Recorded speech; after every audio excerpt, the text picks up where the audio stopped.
I believe that the elites are aiming for clinical retardation. I'm not kidding. I believe that if somebody produced a study right now and said, don't drink water, 50% of people in the world would perish. They would die because they would suddenly just stop drinking water because the data says don't drink water. And obviously, I've showed you guys many times in my podcast, my favorite clip on the internet this year, because it explains exactly my philosophy in life. It's the reason why we designed the second edition of the Candace cups to say, don't care, built different. It's very important for you guys to take a listen to Andrew Tate explaining what we can garner from the data, as he says. Take a listen. I'm glad I'm super rich. You know, now that I'm super rich, I get to be one of those crazy rich guys who acts unusual. And they're like, oh, he's a bit eccentric, but he's rich, so he gets away with it. Like wearing a microphone on his chest. Everyone else puts a suit on, hides the microphone. I'm like, get a microphone, bro. Don't care. Built different. Don't care. Oh, here you go.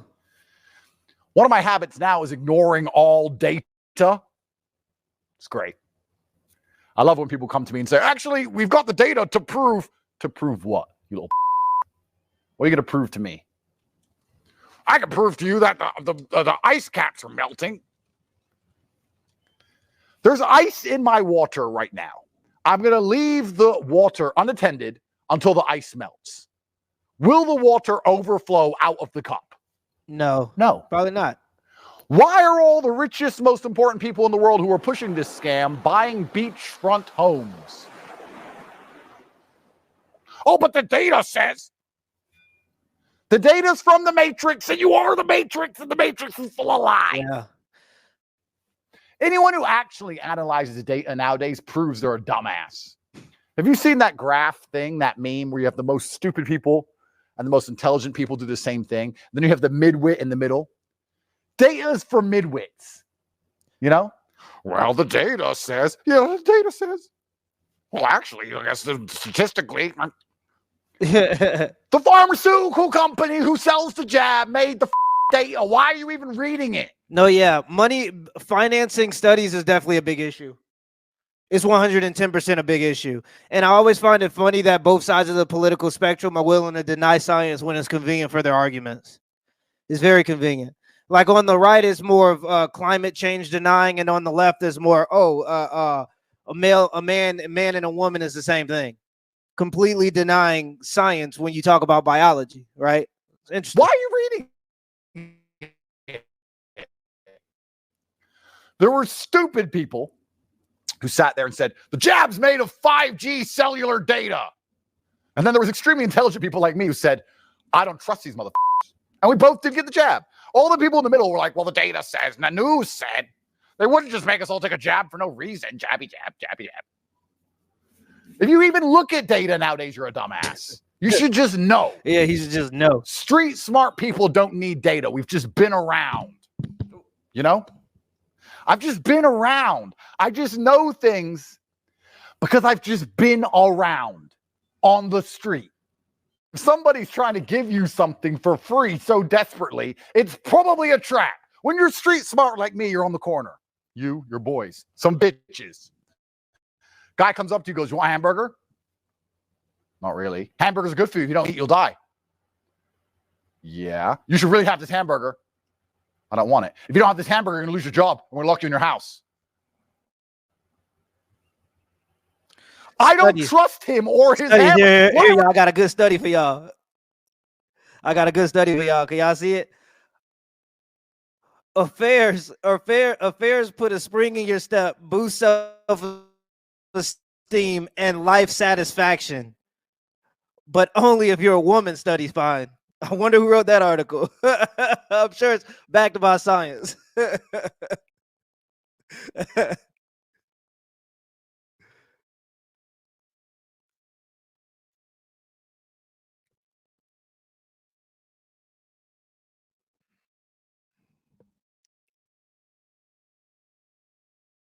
Can y'all hear it? Y'all can still see everything is good?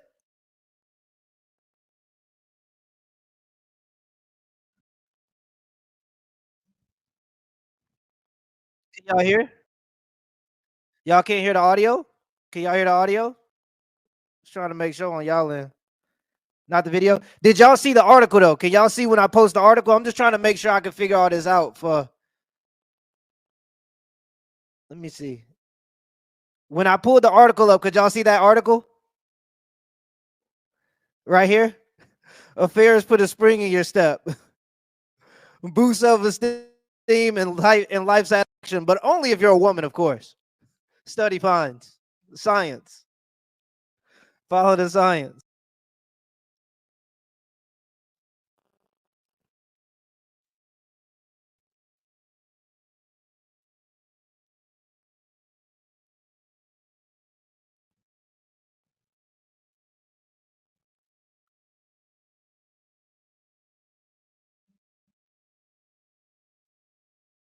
You still can't hear it? Y'all still can't hear the audio? Why is it doing that? Let me do this. Let me do this. I got y'all boys. Don't trip. Don't trip. L stream. L stream. I got y'all boys. Don't trip.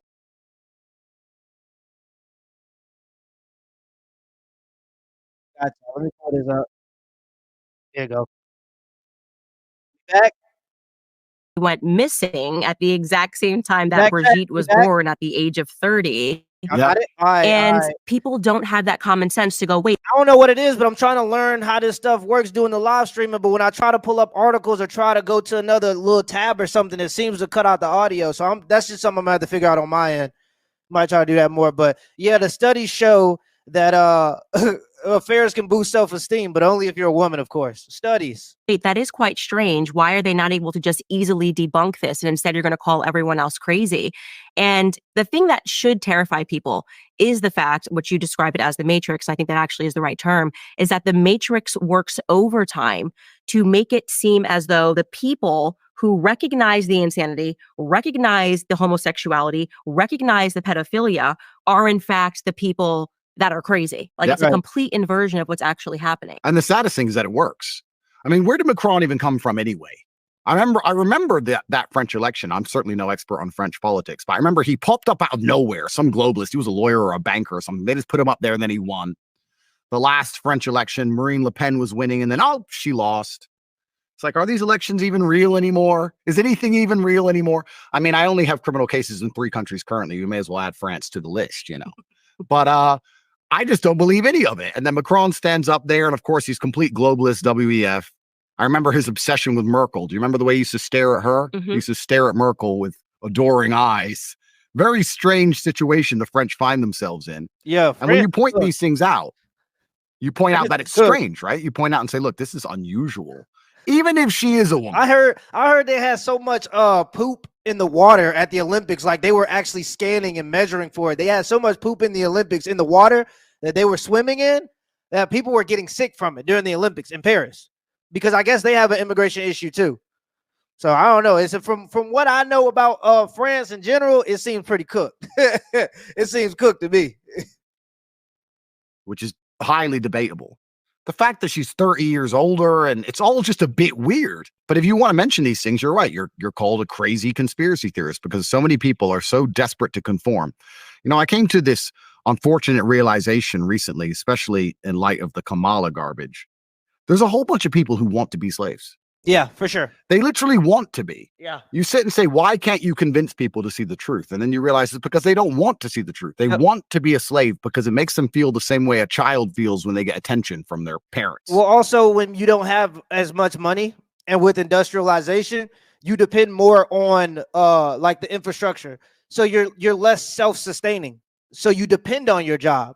Like if you had the skills, like say like this was in the 1900s before industrialization, and you had a farm, a family farm, you were self-reliant. You didn't care about what your job thought or what you were supposed to say because you were self-reliant. But now that self-reliance has kind of been stripped from us because we're more in a gig economy where you just hire people to do things instead of being more self-sufficient, you more rely on society. And so you're going to be less likely to question things and say things that's going to affect how you're going to be able to feed your family. It really just sounds fair. But yeah, I 100% agree. A lot of people will sign up for slavery over being ostracized by the group. And it's because human beings are naturally just social. So when you get ostracized from the group, it hurts. So, they want to be good slaves to the system, and they hope that will prevent them from getting shot. Now we know our history. It means they'll get shot last, but they'll still get shot. Right. So you have to make a decision as a man, especially, like, do I want to die first like a hero for telling the truth, or do I want to die a few years later like a coward? And I guess that's where you see the differentiation in the opinions, the dichotomy of the different types of men who are living in the world today. But it's really crazy that so many people will sit there and consistently consume lies and garbage after they've been lied to so many times, and they feel like they get some kind of, I don't know if it's satisfaction, I don't know if it's warmth, I don't know what they feel in their heart when they just subjugate themselves to these people. Maybe it's like cuckdom, you know, they like to feel like a cuck. They like to feel stupid. There's no other way. There's a whole bunch of people who want to be enslaved to these systems. I think slavery is natural, actually. I thought about this for a long time because I'm going, how could you accept this? Like somebody telling you to stay at home, not see your family, double mask, let your parents die alone. Yep. Everything spiritually should be coming online going, this is not natural. Said too in the chat or in the comments, somebody said that's evil was it ingenious for the corrupted powers that be? Remember that alcohol sabotage in the Prohibition era for the gasoline companies? Yeah, that was Rockefeller. Yeah, Rockefeller. Because even Henry Ford said that alcohol was a better alternative to fuel cars. Even Henry Ford said that.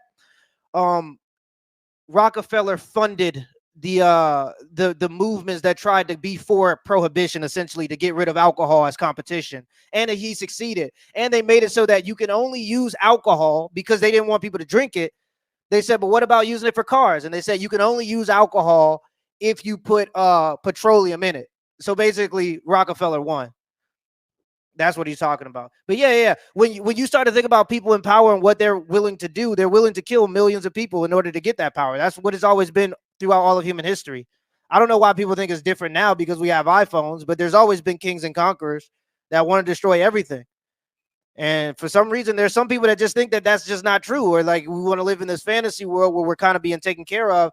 But most of human history was just evil dictator after evil leader, evil dictator. Like we're in a very, very sweet time in history. And we're so distant from the violence that all of human history has been that sometimes people get too comfortable and we forget. We think that it can't happen again.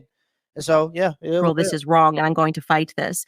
But they get in line. And even when they know it's wrong, they're still fearful to speak out and say that for fear of persecution. And something that a study that I showed, a study that was done by the CIA, an experiment rather, to my audience was where they sat a bunch of people in a room. This is a true CIA experiment. And 17 of them were agents and one of them was from the public, but he didn't know that he was the only person that wasn't an agent. Yep. And they held up a picture of a triangle and they went around the room and they said, what do you see? And every agent, went through them first and they said square, square, square, square, square. It's clearly a triangle, square, square, square, square. They get to that last guy and he says, square.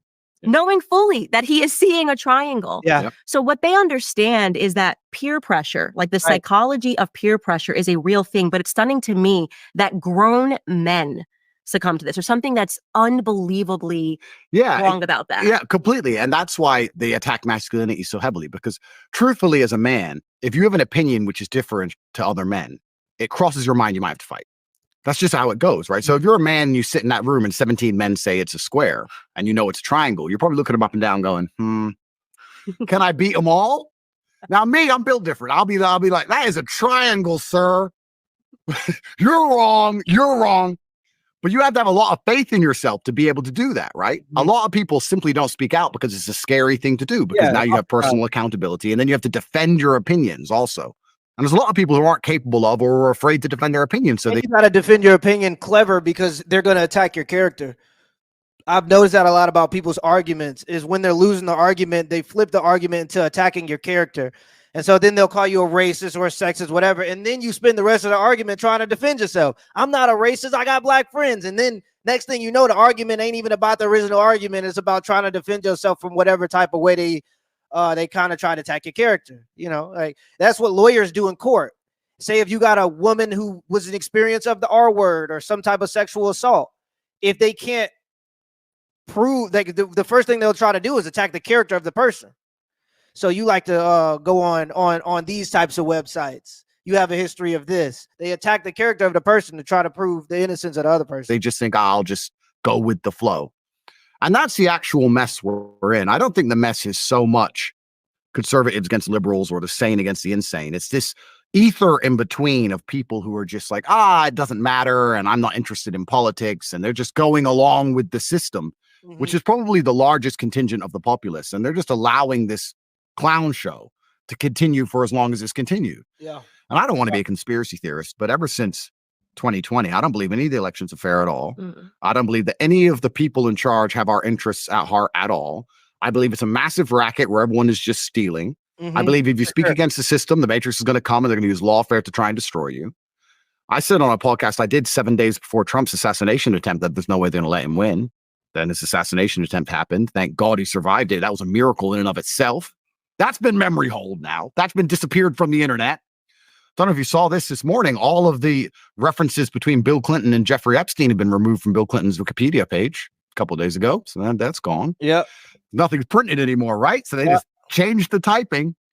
And you try and talk about this with people. There's people who understand you. There's people who disagree with you who are mentally unwell. But unfortunately, there's this huge contingent in the middle who are just like, yeah, I don't really know. And I don't know. And I'm just going to go do as they say. It'll be fine. Yeah. By the way, those people are just as insane. Like there's the insane people on the left. We know who they are. There's the insane people on the right. We know who they are. But then the people that are in the middle watching it all burn, and they're only thinking about the next truck they're going to buy or their next purchase as the country's burning. They're also a little insane too. A little bit delusional too. Like everybody has a little bit of delusion involved. That's for sure. Even the people in the middle at this point, because to not speak at this point is criminal. You got to pick a side. And they're so distracted with garbage.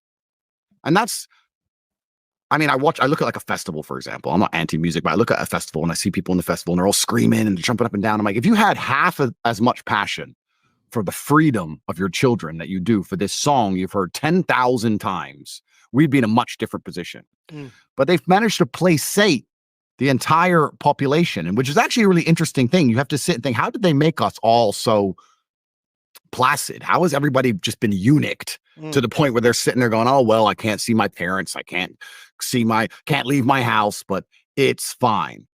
It's truly incredible. It's actually quite a remarkable thing they've managed to do. And as they turn on the PR machine, once again, they've turned on the machine for Kamala. Nobody liked her. Right. No, that's true. Not even the liberals liked her. That's true. Not even the biggest Joe Biden fans liked her. They were all saying there's no way she could win. Yeah. And here she is, the most loved person. And that's why I say, like, at least just look at the policies. Everybody's going to vote for who they vote for. Everybody has a different fighter. Everybody wants the country to look a different way. But just look at the policies. Like it's just that when I hear people talk about Kamala or that they're going to support Kamala, usually it comes down to because they don't like Trump, or they'll speak about Trump in some way during that conversation while making their argument. So it isn't about what Kamala's doing for them. It's about not allowing Trump to be the president. And I just don't think that's the right motivation for who you want to vote for. But everybody going to vote whoever they want to vote for, as they should be able to. On the planet, like 2 weeks later. It's just incredible. I just think that if we're going to watch the world burn, we should at least be able to afford bread. That's kind of my take on it. To me, they could do COVID all over again, Candace. They could do it again. I know. Isn't that scary? Yeah, it's very scary. And that's why I go back to this like peer pressure thing. I basically now, when I meet people, I want to know who they were in high school. I think it's the most significant time in your life. I want to know who you were in high school, because it's somehow you see that their characteristics, they just reemerge later on in life. And right now what we're fighting is a system of losers, right? Yep. Who are writing their articles feverishly. They hate people that have confidence. They hate people that are self-confident and are not going to, I said that the data says this and I'm smart and I went to Columbia. I don't care if you went to, I literally don't care. You are the dumbest person. I would never follow you, right? You couldn't lead a marching band, right? And somehow you think that writing articles in the Daily Mail, calling me names, case in point, New York Times, former writer, Barry Weiss. Candace is that insane. You're like a weird loser, lesbian, can crawl in a hole, literally Barry Weiss would crawl in a hole and die. I could care less. And I say that knowing that there's going to be, how could you say, literally she would crawl in a hole and die. You think you have the authority, right, to tell people that I'm that insane because I won't get in the line in the same way that you've gotten in line with the system your entire life. Right. Like you're a Zionist, bought and paid for Zionist. And your job is to convince Americans that never ending war while we can't afford groceries, while people can't afford to put gas into their tank, is something that they should just subject themselves to. Because there's and that's the craziest part, bro. Like, I'm not gonna lie to y'all, dog. Like, there was one point where, okay, so like it's funny because we've always talked about Russia as this superpower led by this insane person. Like, that's always been the narrative. But now that Russia's going against the Ukraine, and Russia was like, look, you're not gonna win this war. You're the Ukraine, I'm Russia. We got the most nukes and we're about to start acting like it. That's what Russia's thinking. And like, in the middle of this, they're like, do y'all want to draw a truce? And America's like, no, don't draw a truce. Like, Putin's offered to do a truce so that more people's sons don't have to die. And they said, no, let's keep the war going. How does that make sense? At one point, Joe Biden was like, we're going to protect the Ukraine, even if it means world war or whatever he was talking. We're going to protect Ukraine or stand with you. Who is we? Chat, who is we? Y'all going to fight against the Ukraine? Y'all stand with the Ukraine, a country we couldn't even point out on a map 2 years ago? I don't even know who these people are. I didn't vote to get them our money. We trying to afford groceries over here. Hell, we one bad president away from being in the same situation as them. Shoot. So no. Yeah, we ain't finna be fighting no wars for nobody, not for what they standing for right now. They ain't standing for nothing. Why would anybody want to go die in a war and you don't even stand for nothing? You just want us to go die on another country's soil so that a company that lobbied with you can make more money? No, hell no, bro. Hell no. Some higher moral purpose that really just serves you and your superiors. Well, you don't think Israel's your number one ally? Bring this up too. Somebody did send in a super chat. I want to be respectful to super chats. Getting better at that. I don't care what anyone says. There's no way these polls are accurate. Kamala is in no way ahead of Trump in real life. Well, I thought the same thing about Biden too, to be honest. But I think it's just because all of the Trump supporters are more outward and they'll say who they're supporting. And I think a lot of the people who are going to vote for Kamala or vote for Biden ain't going to be the type of people to wear t-shirts, but they just don't like Trump. And so you're not going to see them like promoting Kamala. But when it comes time to vote, they're going to vote for whoever they want. So it is hard to tell. It's hard to say. I know when in the last election, I thought Trump was going to win by a landslide just because of I was in the Midwest and everybody had Trump signs all over the place. And it seemed like he had a rally behind him. But then he lost. So, but again, we're using the same voting machines that they use in Venezuela. And if we're willing to manipulate other elections, I couldn't see why we wouldn't do our own. But, that's, conspiracies, of course. People just say stuff, and that's how you really know that everyone's a bot. And I say this even against, people who I've had respect for in the past. I really see it because they say stuff that doesn't even make sense. It's like 6 feet social distancing, save lives. Israel's our number one ally and friend. Why would you even make that statement? That's an objectively on its face stupid statement to make. They just repeat it. And you're right. They don't think about it. So let's think about it for everyone at home. Let's think about it. Someone comes up to me, Andrew Tate, Israel is your number one ally. I said, well, they never pay my rent. So they're not my ally. They don't cut my grass.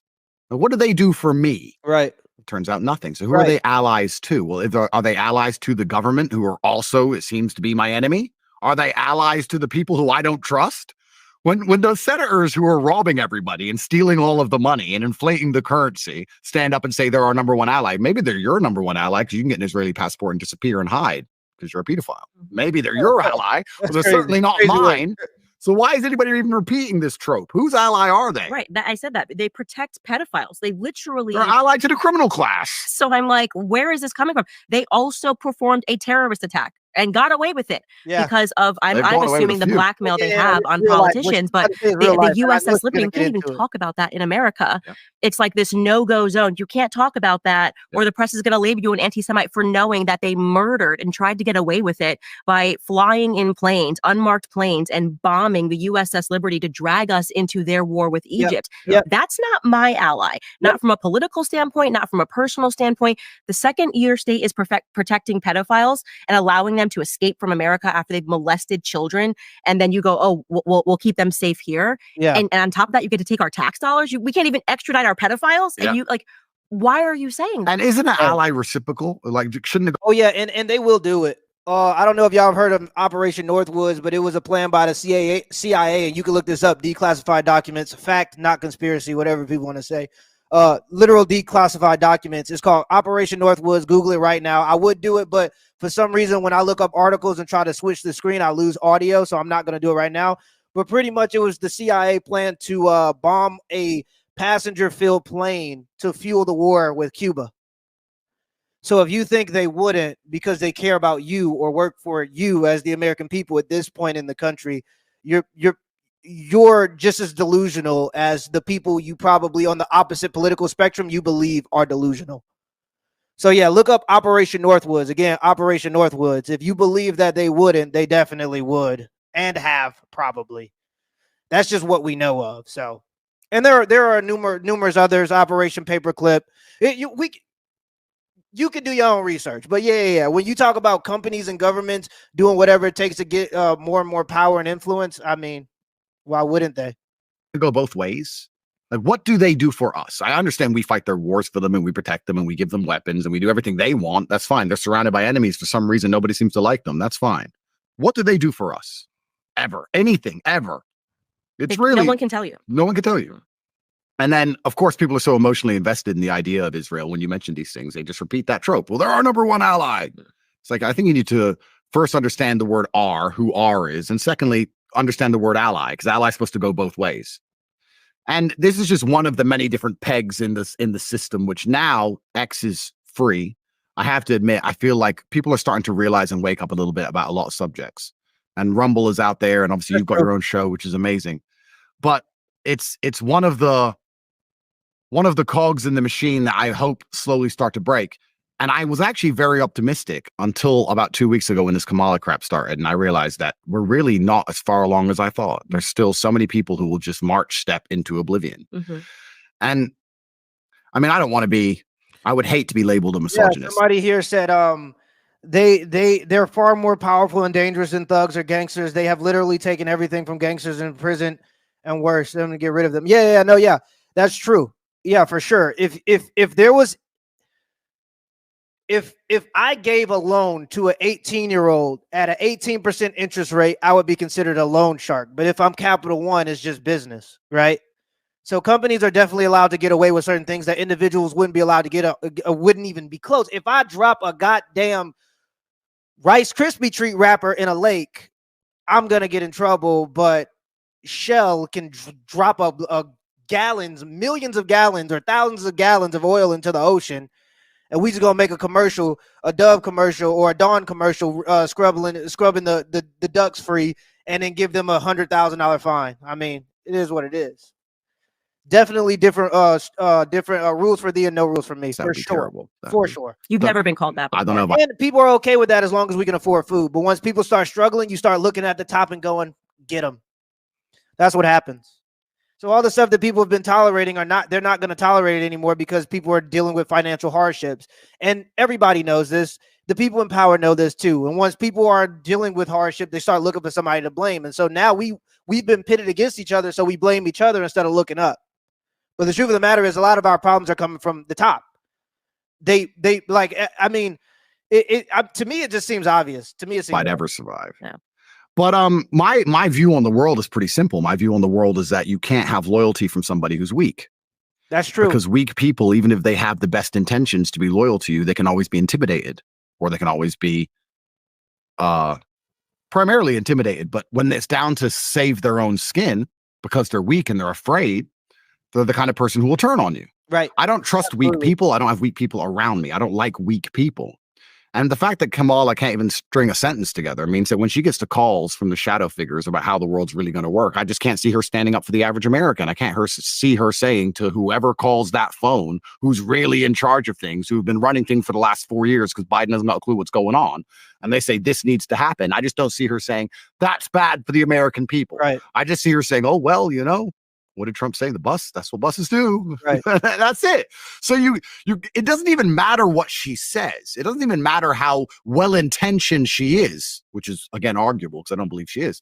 But because she's such a weak person, she's just going to be stood up there as a puppet, and she's going to be played. And it's scary because I truly believe if Trump loses this election, it's over for America. It's over for the Western hemisphere. It's done. All right, guys. interrupting this conversation very briefly because I have some exciting news. You know that I love Good Ranchers. They've been a great sponsor of this show. They are I'll put this on supporters here. of We can freedom of talk a little speech. And bit guess what? while I've teamed she's doing the ad. But yeah. But I also think the Trump people are kind of insane too for believing that Trump came into presidency in his first presidency and he was gonna empty the swamp or whatever. And he's doing this. He's fighting all of these pedophiles, as they may say, PDF files, just for the, so I don't get kicked off of YouTube again. Yeah, he's fighting all these PDF files as the most arrogant person in the world, but we're not going to know. He's not going to tell us or brag about it, even though he's damn near the most arrogant person in the world. I think that some of the pro-Trump people can be just as delusional, but at least they want to afford groceries. And I can respect that. I can respect that because I see Kamala getting in. I hear what she's talking about. She's talking about abortion. And I'm like, look, brother, we can't do another 4 years of talking about abortion. We need some action on what we're going to do about our economy. And I just haven't heard anything from her regarding the issues of regular Americans. And that's because they don't care about the issues of regular Americans because they don't have to deal with the issues of regular Americans. So a little bit party is actually infighting the group, because right now what's flash Candace today. I actually want to ask you a question about two people, because right now what's happening in America is the MAGA party is actually infighting. The Groypers have declared war on the MAGA party, but on top of the Groypers, people have spoken out, myself included, to say that obviously you survived an assassination attempt, you're going to come out of it different, And so I wanted to give Trump that runway and expect that, like, you got to be feeling a little bit differently. But it doesn't feel to me like the same Trump from 2015. And obviously he's the better candidate. I want Trump to win as well. But it does seem that now that he's accepted money, that he can't be as hardcore about certain topics and certain issues as he was back in 2015 when there was no chance he was going to win.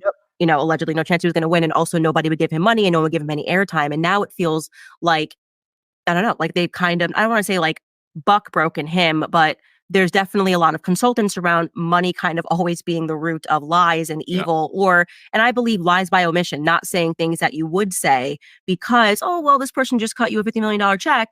So I maybe stay away from that subject because that person is, from Romania and these are the Romanian interests. So, good country choice there. Yeah, it's a great country choice. Yeah, smart. No, but also too, when it comes to like Tate and this whole issue, a lot of people just think like, oh, it's a Matrix attack, right? Like that's what people are saying. But nobody really talks about the point that he's in Romania. He admits to all these like mysterious things happening with these mafia guys, and he's just talking about it. Brother, that could have been the mafia that got him locked up. They want you to shut up, brother. They having a blast in Romania. Be quiet. You come out, talk about you the top G. Yeah, now we done got you set up. Everybody think it could be the Matrix, but it could just be an attack from Romanian gangsters. They don't want you talking about what's going on in Romania. You come out, you all loud, you all flashy. That's not old money. That's not what they do. So yeah, people just go Matrix attack with Tate. But I mean, he's easy to hate. Let's be honest. Like he makes a lot of great points. Don't get me wrong, but because of who he is and because he is he goes against the grain, he is also easy to hate for sure. And so there'll probably be a lot of people that want to get him. It doesn't have to necessarily be a government. I'm a fan of Trump. Obviously, I hope he wins. My view on it, if I had to guess, and of course I have no data to back this up, I've just been around. Trump ran with a scorched earth policy and he got into power and they tried the whole Russiagate garbage. And I think Trump actually, in many ways, was very soft in his first administration. And he believed to a degree he could reason with these savages. And he thought that, I should put Hillary in jail. I should do these things, but they'll take Trump Tower off me and they'll hit me with endless lawfare and it's going to be a mess. And I built this whole conglomerate of real estate and money and I'm still American and my kids live here. And if you really declare war with the deep state on that level, my children are going to end up in trouble. And there's a whole bunch to consider. So he tried to be nice to them. And then he realized that doesn't work because they rigged the election. When he left, they rigged the election. They keep hitting him with lawfare to try and stop him being president again. And I think there was part of his mind that said, you know what? I'm really going to get back into administration and teach these guys a lesson. And then I think something happened. Someone came along at some point, and I think perhaps that deal was done. And they said, look, you won't go to jail. Trump Tower will stay standing. Your kids will be safe in America. Everything's going to be okay. But you're going to have to bend on these few things. And I think that perhaps, fatigue makes Napoleon said it, fatigue makes cowards of us all. And he's certainly no coward. But it's amazing how daily war can grind you down. I can talk from personal experience. After 3 years of every single day you're fighting, And that's what they do. They know that you're too powerful a person to take out with one hit. So it's like hyenas on a lion, and they just bite. If I had to guess, I'm still praying for a Trump victory. I still think he's gonna be the best president. I still think he's gonna do his very best. I just feel like somewhere along the line, something has been agreed to prevent post-presidency or post-death. Best believe if he's taking money, he has some type of interest. He owes somebody something. You don't just get money. You owe somebody something. Companies don't just invest in these things without expecting a return. And it works, and it always gives a return, and that's why they do it. Like people will talk about like the marketing industry and why they spend billions of dollars just because it works. Coca-Cola wouldn't spend billions of dollars on marketing if it didn't work. So they're spending money with the expectation of a return. So if he's accepted money, which I believe he didn't do in his first campaign, but if he's accepted money in this one, he owes somebody something. I don't know what that means, but you best believe they ain't just giving him that money because they like him. That's for sure. For his empire and for his people don't even like Trump that much. children. There seems to be some kind of deal somewhere. Again, I have no data on this. I've just been around. I feel like when you look at the streets, let's talk about the streets, right? And the gangs, and they're out and they're all killing each other. And then eventually you see one gang member walk past another gang member and they don't kill each other. And you're like, something's been talked about now. It was different before. And it just kind of feels that way to me. I don't know exactly what the deal is. I'm not even going to say that I blame the guy for taking it, but some kind of agreement's been made, I feel like. I feel the same, and I'm wondering if you do as well. Elon Musk seems a little bit different too. And I will admit, I was kind of all in on Elon Musk. Like I really thought, and I still give him tons of credit, but he has fought a war that few people will ever understand really what he went through to really rescue speech at a moment where it was going to be the darkening. It was over. If they had gotten Twitter, it would have been done. And we saw what was happening, obviously, with all the COVID stuff, taking videos down, people talking about their own experiences with the shot. Yeah. And then Elon Musk rescued Twitter, and he went to war with that. I mean, you remember him on stage screaming at Bob, I think it was Bob Iger of Disney, and saying, "You're not going to blackmail me," and do all of these things. What do y'all think about Musk? W. Musk or L. Musk? Did Musk sell, or did Musk save free speech by buying X? What do y'all think about that? Y'all agree?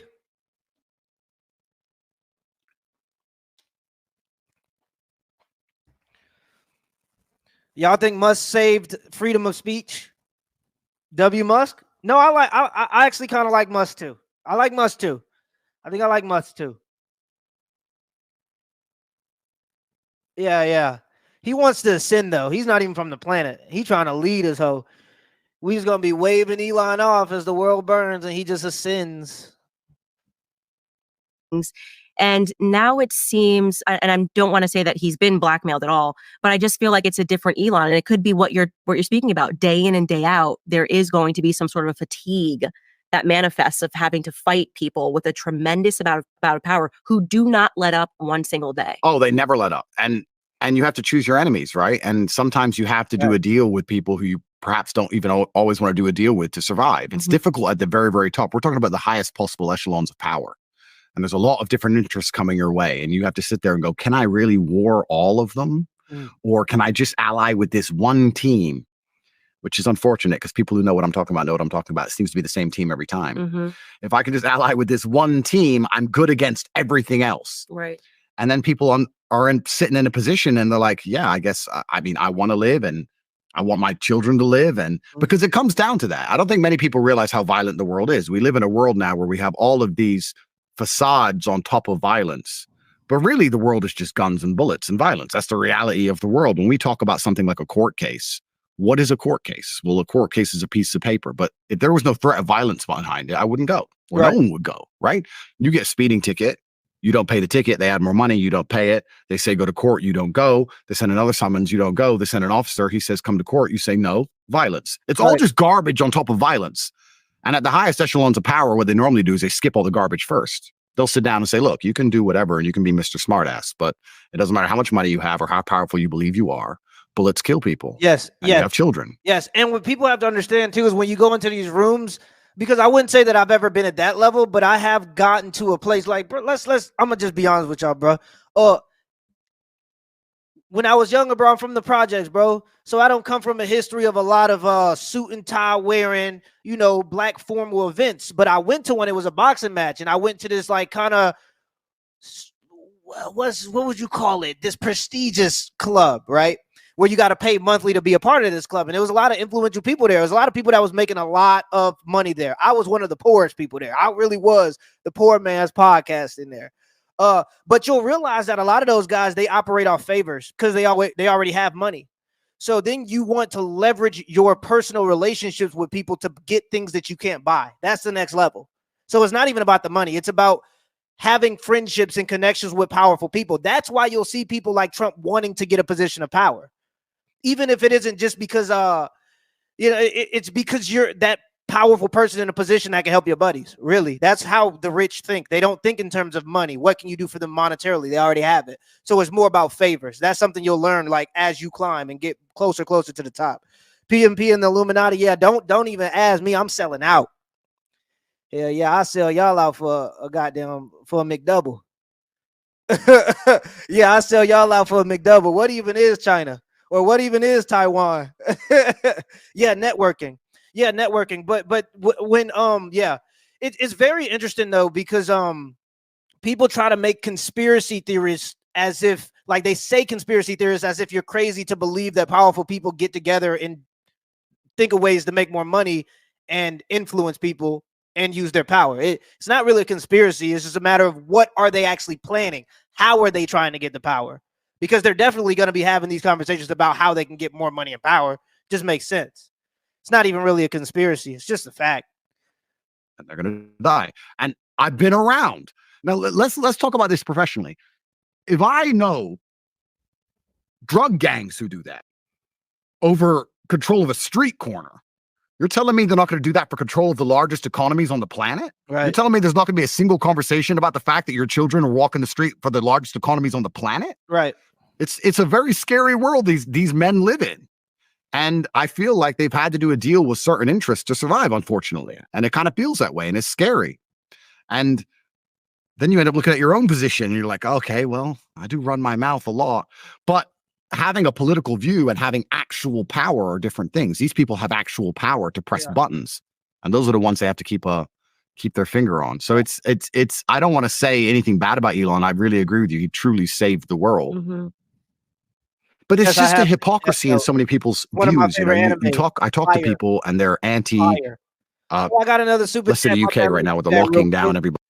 My boy Garrett Grant, appreciate you, man. Happy belated birthday. Thank you, y'all. For anybody who don't know, my birthday was yesterday. If y'all don't want to, y'all could just hit the like on the video for a happy birthday to me from yesterday. A brother 28 now or 29 now. I'll be forgetting. It's just that quick, man. It go quick. Golly.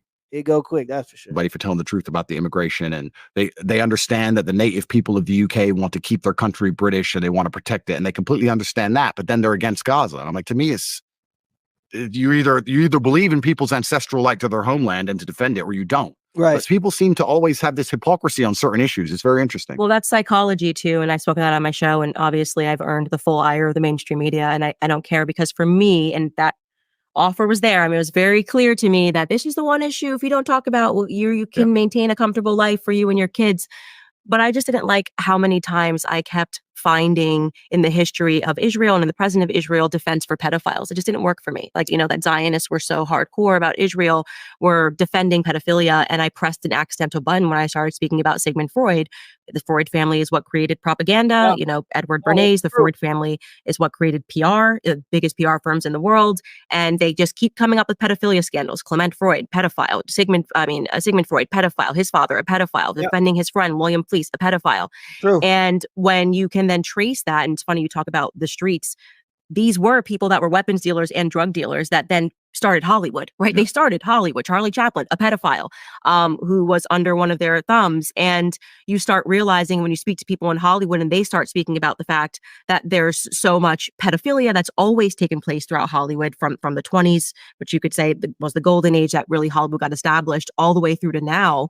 The ADL got started defending a pedophile. Mm. So to me, if this state is going to be on the side of pedophilia, and for whatever reason people keep turning the other cheek, that everyone who supports this state like seems to be okay with the pedophile origins, the ADL is now involved in our government. We know that a lot of these people in our government are being blackmailed. I wonder why. I personally want to hear my conspiracy theories. I think pornography websites are basically, they're able to figure out what your demented interests are. 100%. So these people, they're making I'll you go. more I'll and more go. perverse, Everything more and more like that. perverse. Suddenly you're watching some weird stuff, and then they got you watching some 12-year-old girl, whatever it is. Boom, you're under their control. And I think this is what Jeffrey Epstein, all of this stuff is about, getting. It definitely, the algorithm definitely does that if you're on any of those types of websites, for sure. And I think they gradually try to make you a little bit more extreme as you get into content, for sure. Every guy knows, we ain't got to talk about it too much. Everybody know what be going on, and they start asking you, is you straight, by? Come on, brother. You scrolling, looking through 50 videos, and then you see something you ain't supposed to see. You be like, I got to get off this. Pause. You got to turn your head. They be pushing it out. Shout out to Ed. I appreciate you, Ed, for the $5 super chat. Conspiracy theorists are hated and considered dangerous today because they simply think outside the box. Reject the programming. Appreciate you, Ed Ramsey. All right, let's get back to it. Men who would be in positions of power to acquiesce to some like pedophile. No. The point that I wanted to make too about the algorithms is kind of everything is going that way, by the way.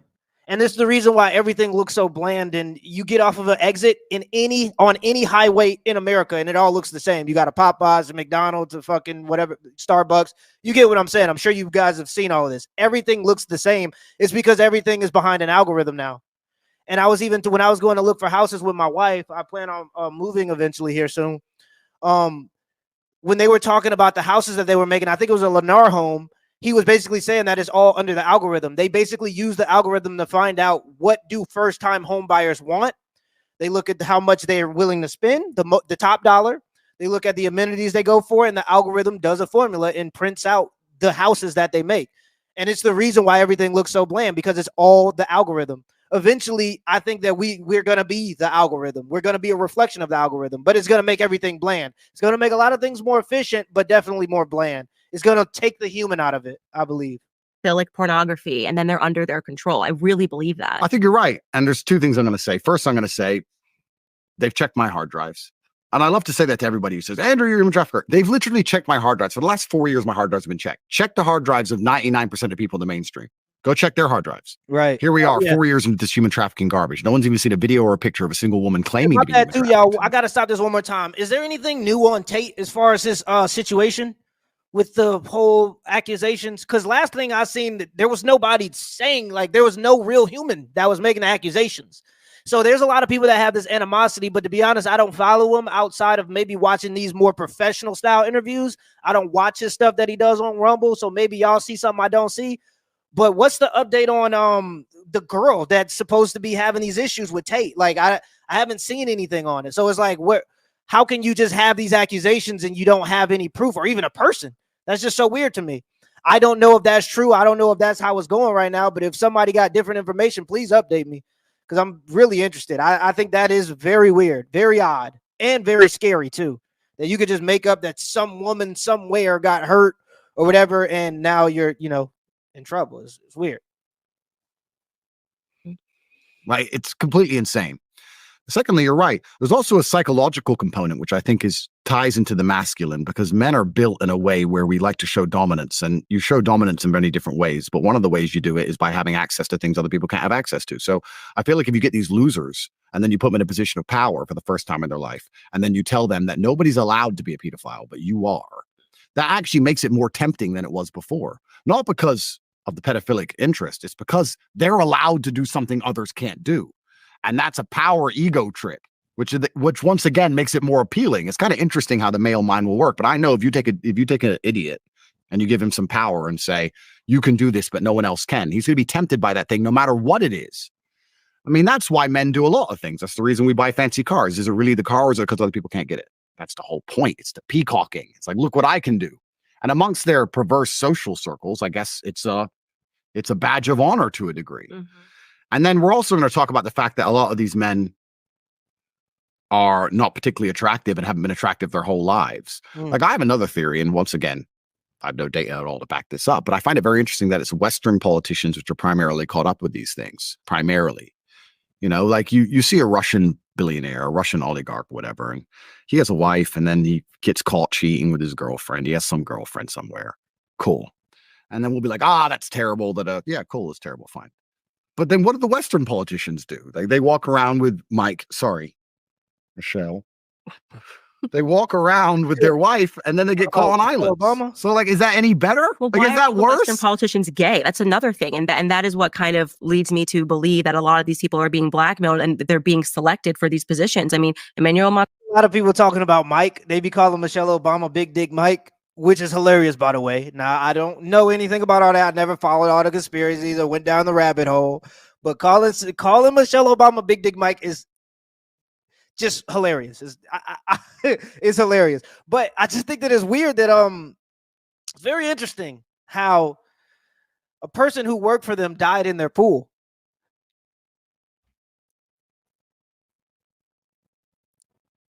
Bad things happen to people all the time, right? Accidents. A man with a family goes to his boss's pool when he's out of town. He can't even swim and he drowns in the pool. Bad things happen to good people all the time. Accidents happen, slip and fall. Who knows? I don't know.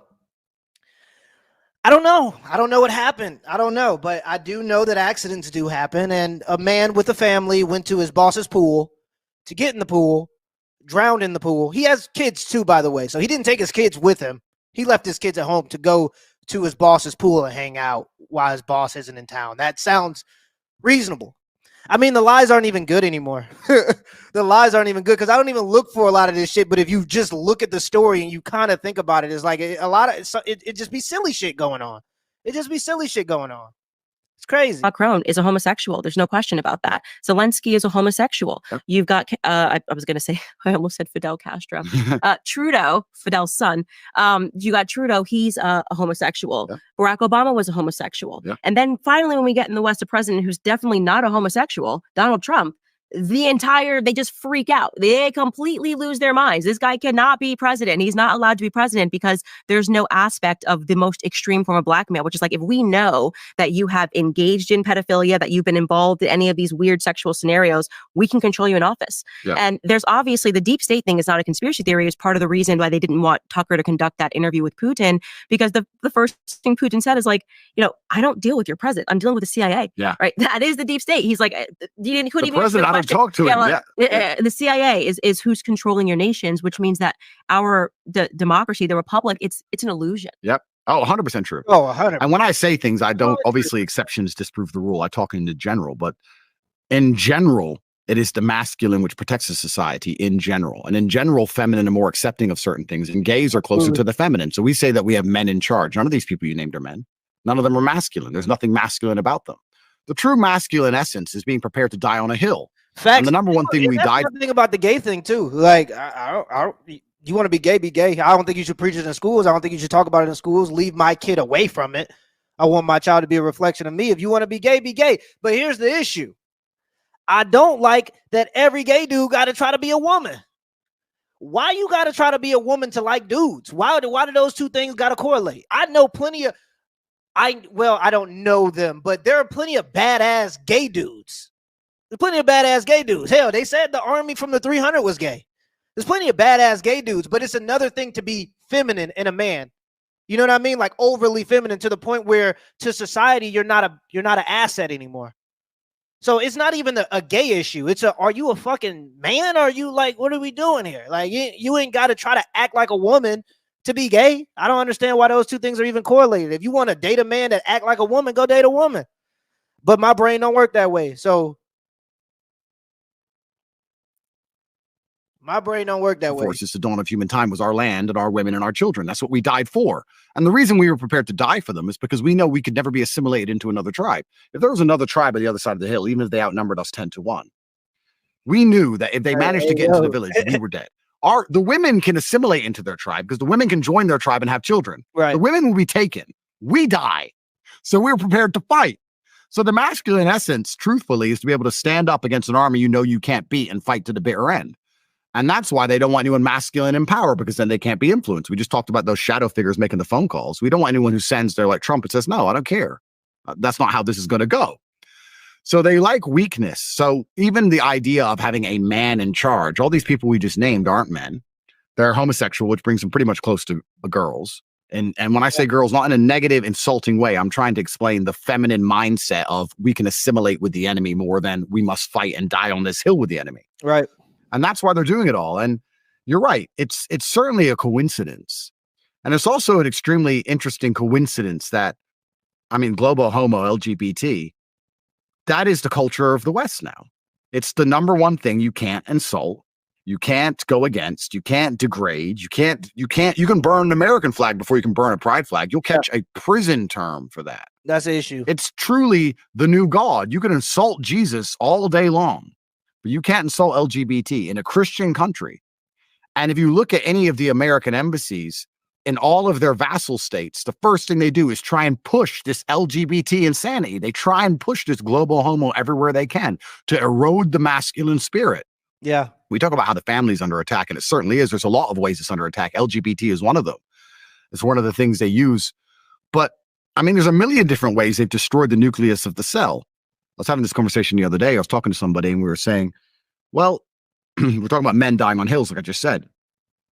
It was after my Jesus protest, after I protested, because I was supposed to go to jail for that, because I didn't have a license. I didn't have a permit to protest. I'm on judicial control. I'm supposed to get 6 months mandatory.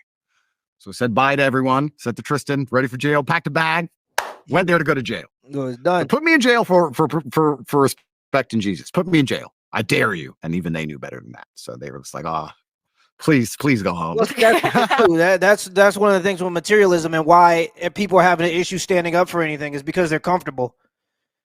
It's always been the masculine imperative to go against your level of comfort in order to fight for something greater than yourself. That's kind of what the story of Jesus is about. It's the internal values outside of the materialistic values. A man that doesn't care, a man who has unwavering values is a hard man to beat, but a man who's used to comfort is easier to beat because you've got him addicted to the comfort, and he'll do anything to stay in the comfort.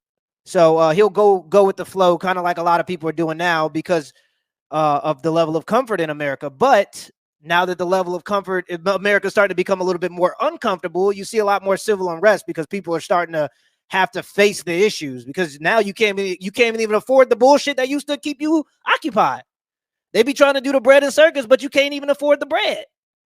You can't even afford to go see the circus. So now you're just miserable. And now that people are more miserable because they can't afford the materialistic bullshit that kept them occupied, you're going to see a lot more people standing up, and hopefully some people that are willing to stand on some values outside of materialism that they're willing to die for. That's what it's going to take, though. People that are willing to make sacrifices for something they believe in. That's what it would really take. So they didn't put me in jail, but I was ready to do it. And I was talking about dying on a hill, and I was talking to a girl, and she's like, yeah, but men aren't men anymore. And I said, but this is the thing that's so interesting if you actually analyze how they've destroyed society, because you're right, men aren't men anymore. But if you want to talk about dying on hills, you don't just need rich men or famous men. You actually need the common man. Yeah. You need every man. Yeah. And most men in my position, especially financially, are not interested in getting in any kind of trouble, right? We're interested in protecting our profits more than we are protecting a particular street or particular society or a particular ideal. Most of the people at my level of wealth just sell out and just bounce. So I'm like, you need the common man to be prepared to die on a hill. And that's why certain agendas, like when you talk about this LGBT stuff, or when they talk about, or they show that if you marry a woman and that woman betrays you and she wants the son's penis chopped off, then she's going to win. Or feminism, or all these different things. I tried to explain to her that if a man doesn't feel like he's the king of his own household, why would he feel like he has any duty to protect anything? Right. So we don't even have common men with a woman having a family in a society, and the man feels like he's the head of the house and he feels like he has a duty to defend that house.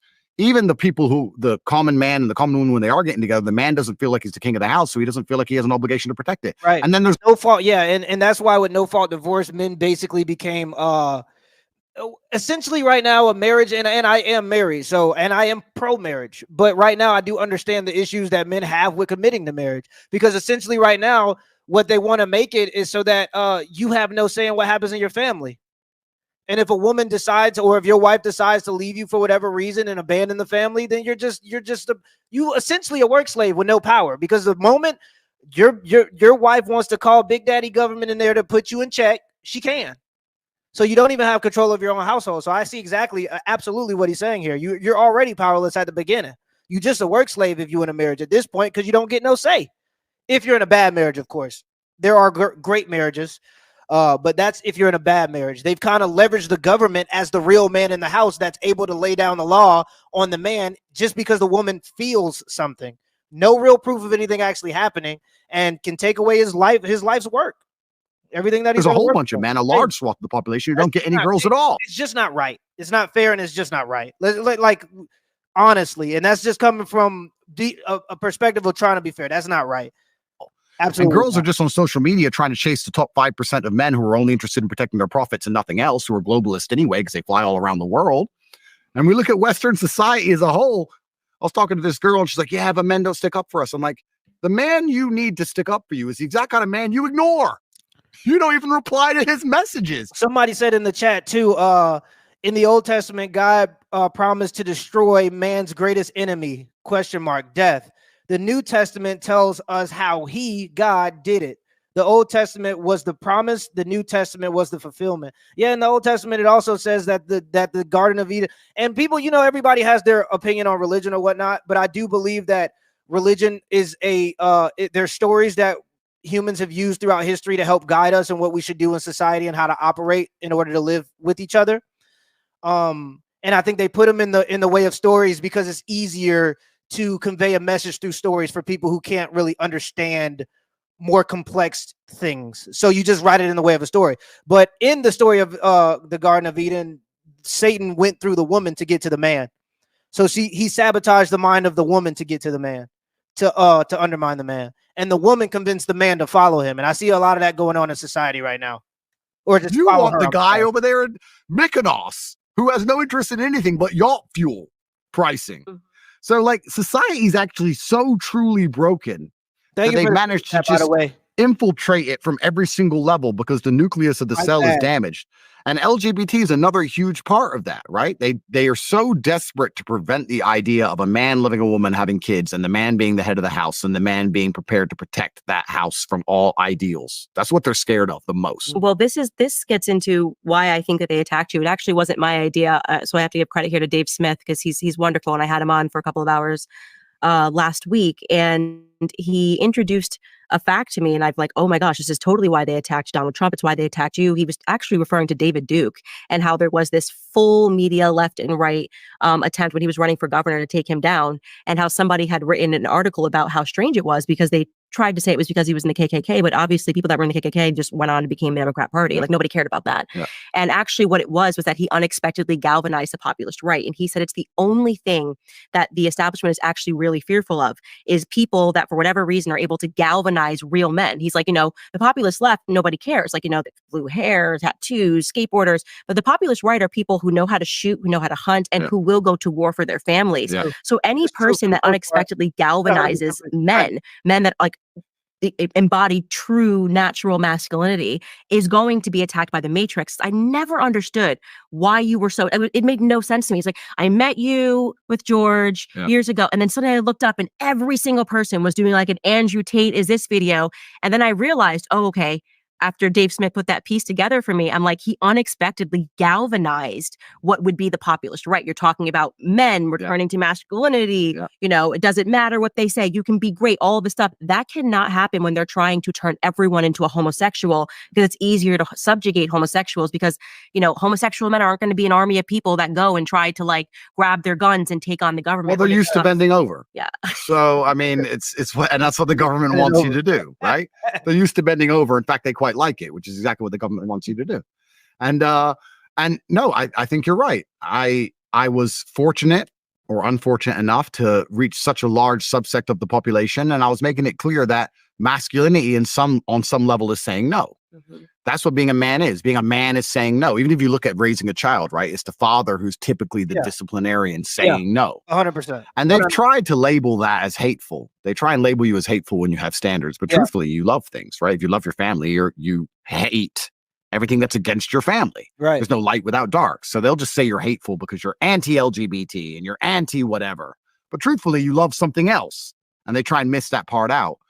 And I managed to be massively successful, primarily also with young males, which they really got upset about because it was a perfect storm that ended up putting me in jail. But I had all these young males following me, and then I had my program that allowed them to make money, and they started making more money than their teachers, and they're going to school saying, I don't need you anymore, and blah, blah, blah. Then they were holding me accountable for absolutely everything anyone ever said. The number of articles that have been printed about me where they say some guy has done some heinous crime and he followed Andrew Tate on Twitter. Yeah, 9.8 million so people happened to follow him, watch the poor man's right? podcast. It's completely insane. They try and tie these things to me. He's radical. I have a strong suspicion Keir Starmer is going to come at me. I'll say it here first. He's going to try and say I incited the riots for saying you should have a border. But that's what I think they're going to try and do. Everything is automatically my fault. The Matrix is just out to get me. There are people in rooms in 3 or 4 different countries who are just sitting there trying to find a way to put me in jail. It's kind of scary. But yeah, I guess there's no light without dark. You can't cast, you can't shine bright without casting a shadow. And my basic message has always been, the true essence of masculinity, which is saying no and not being afraid to be that person in the room who disagrees with the 17 people. Yeah. That's what it's truthfully about. And that's what they're scared of. And they want you to instead bend over. And I don't think many people at home actually understand how, you say you've been around. COVID was a perfect example, but there's a lot of examples of it. But when you've seen enough of life, you see how power corrupts people and how evil people can actually be. Right. I think the large swath of the populace who are just slowly going along with all of this, they don't believe that people are inherently evil. They're like, oh, well, I'm not evil. And why would they do that? I heard that all the time. Why would they make us get an injection if it doesn't help us? Why would they? Why would they? I don't think they understand the true dark hearts that come from a man who just wants to satisfy his ego. Yeah. There are people out there who just like to laugh. They like to laugh at you wearing a mask and injecting yourself with poison. They thought it was funny. And power absolutely corrupts. We're run by these people in the world now. They're born into these families, or they're so corrupted morally, but also financially. Money's not even real. We talk about a lot of things. People say, oh, it's all about the money. And I say that is such an optimistic view that you believe it's all about the money, because it's not about the money. It's about controlling people, and it's about destroying their spirits. It's about destroying their souls. These people print money. Right. Why do they need money? They print it. They don't have to make it. They just press a button. If you think they're doing things for money, then you don't understand how deep the rabbit hole goes. They don't actually care about money, which is why they destroyed the whole economy in the first place. They don't care about money. And that's why I made the point about the rich people and like the people that I've met that have been very wealthy were more interested in favors than they were in actual money or what you could do for them, what position of power you held. I know a guy. Well, never mind. I'm not even gonna say that, but I do. I know. I know of issues personally where there are powerful people that are able to get judges into rooms with high net worth clients and able to discuss things under the table about cases and come to certain conclusions and deals. That's very illegal. But again, knowing that judge and him being in that position of power will allow you to get out of a certain situation, or at least you'll be in a better situation when at least you'll be in a better predicament trying to get out of that situation, knowing that powerful person. So yeah, it's absolutely not about money. It's more about control. That's what it's about. It's about control. You want to be able to control as much as you can. About is making you comply. For the same reason a loser becomes a police officer. They're bullies and they're cowards and they have no actual innate power and they're empty inside and they don't believe in anything. And they want you to comply. They want you to obey. They want to intimidate you so they feel like there's something. That's why weak people in charge are so dangerous, because we all see what they do once they're weak. I saw Keir Starmer's stupid face. Put me in jail. I saw his stupid face standing up there. Oh, we're going to arrest everyone. They're trying to act like a tough guy. I saw the weakness in his eyes. I know what kind of person he is. He's not a good person. And he's saying the people of the UK are not allowed a point of view anymore. You're not allowed to speak. Full Stasi. It's incredible. It's actually quite scary.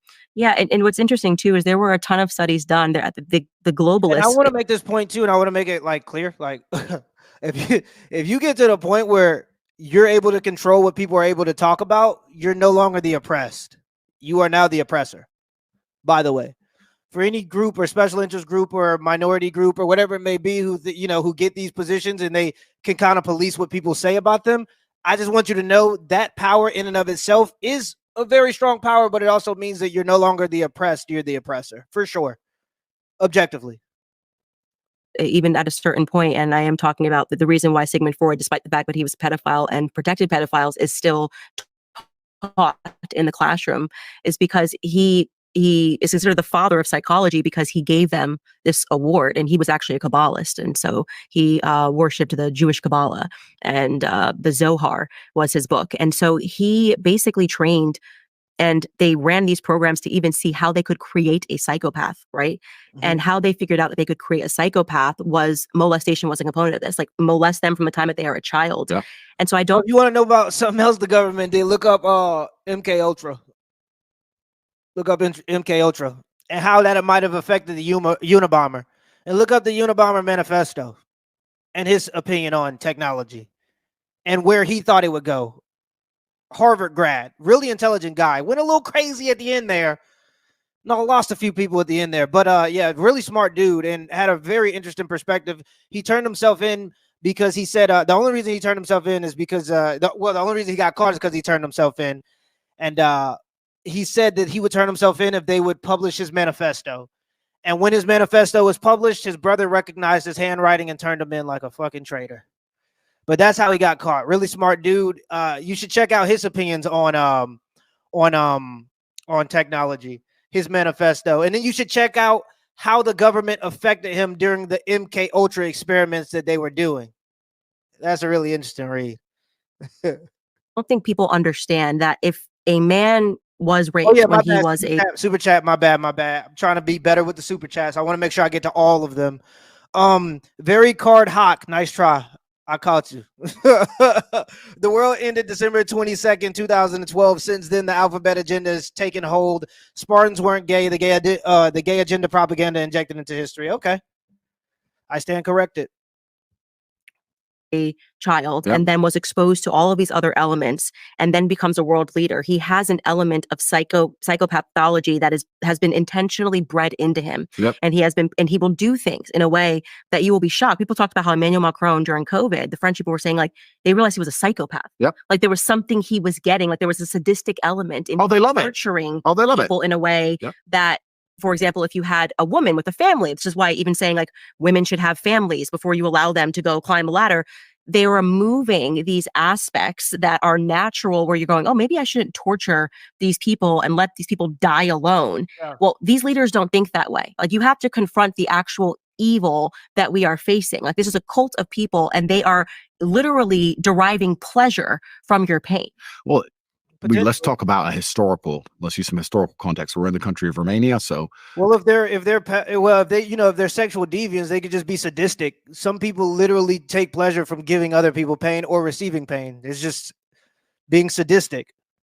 Like Hisoka from Hunter x Hunter, he's sadistic. He's hardly even gay. He's just into violence. Some people are just sadistic. They get literal like sexual pleasure from seeing pain or being in pain. Dracula is based here in Transylvania. Dracula is based on Vlad the Impaler, which was a man who had a castle about 3 hours from here, and he was famous for impaling people. He put a spike up one hole and out the other, and he'd impale them and stick them out on the streets. And what he was doing is when he was fighting the Ottomans, every time he'd kill an Ottoman, he'd impale them, but the Ottoman army outnumbered his 6-7 to 1, so he decided to try and scare them. So he went into local villages of his own people and impaled them and just stuck them on sticks and just put them all along the road. So when the Ottomans started marching, they'd march for hours seeing all these impaled people. He impaled people and chose impalement and got pleasure from impaling people because he was molested as a child. Because the Ottomans, when they got hold of him, sodomized him. So when he became the leader, he thought, I'll show you all a lesson. And he impaled everybody. That was his thing. Yeah. So that exactly what you just said. These people are morally corrupted. And if you sit there and think that these leaders have any interest at all in you, it's kind of interesting to me. People always say, the politicians are so stupid. And once again, that's a very optimistic view. They're not stupid. They know what they're doing. And you are confused and you think they're stupid because you think they work for you. Yeah. You think, I hired the politician. The politician is my representative and he's going to go there to represent my interests. And when he doesn't represent your interests, you think he's dumb. No, he works for someone else. He uses this whole "you can vote for me" democracy garbage to allow you to accept him sitting up there and doing the opposite of absolutely everything you've ever asked for. There's not a single politician doing anything any of their people have ever asked for nearly ever in the West. They work for someone else. They work for shadow lobbies and hidden interests and big money and banks, and they work for a completely different team. They're doing the exact right votes. They're voting exactly how they're supposed to. They know they're doing their job fantastically. Your confusion is you believe they give a about you, and they never have, and they don't.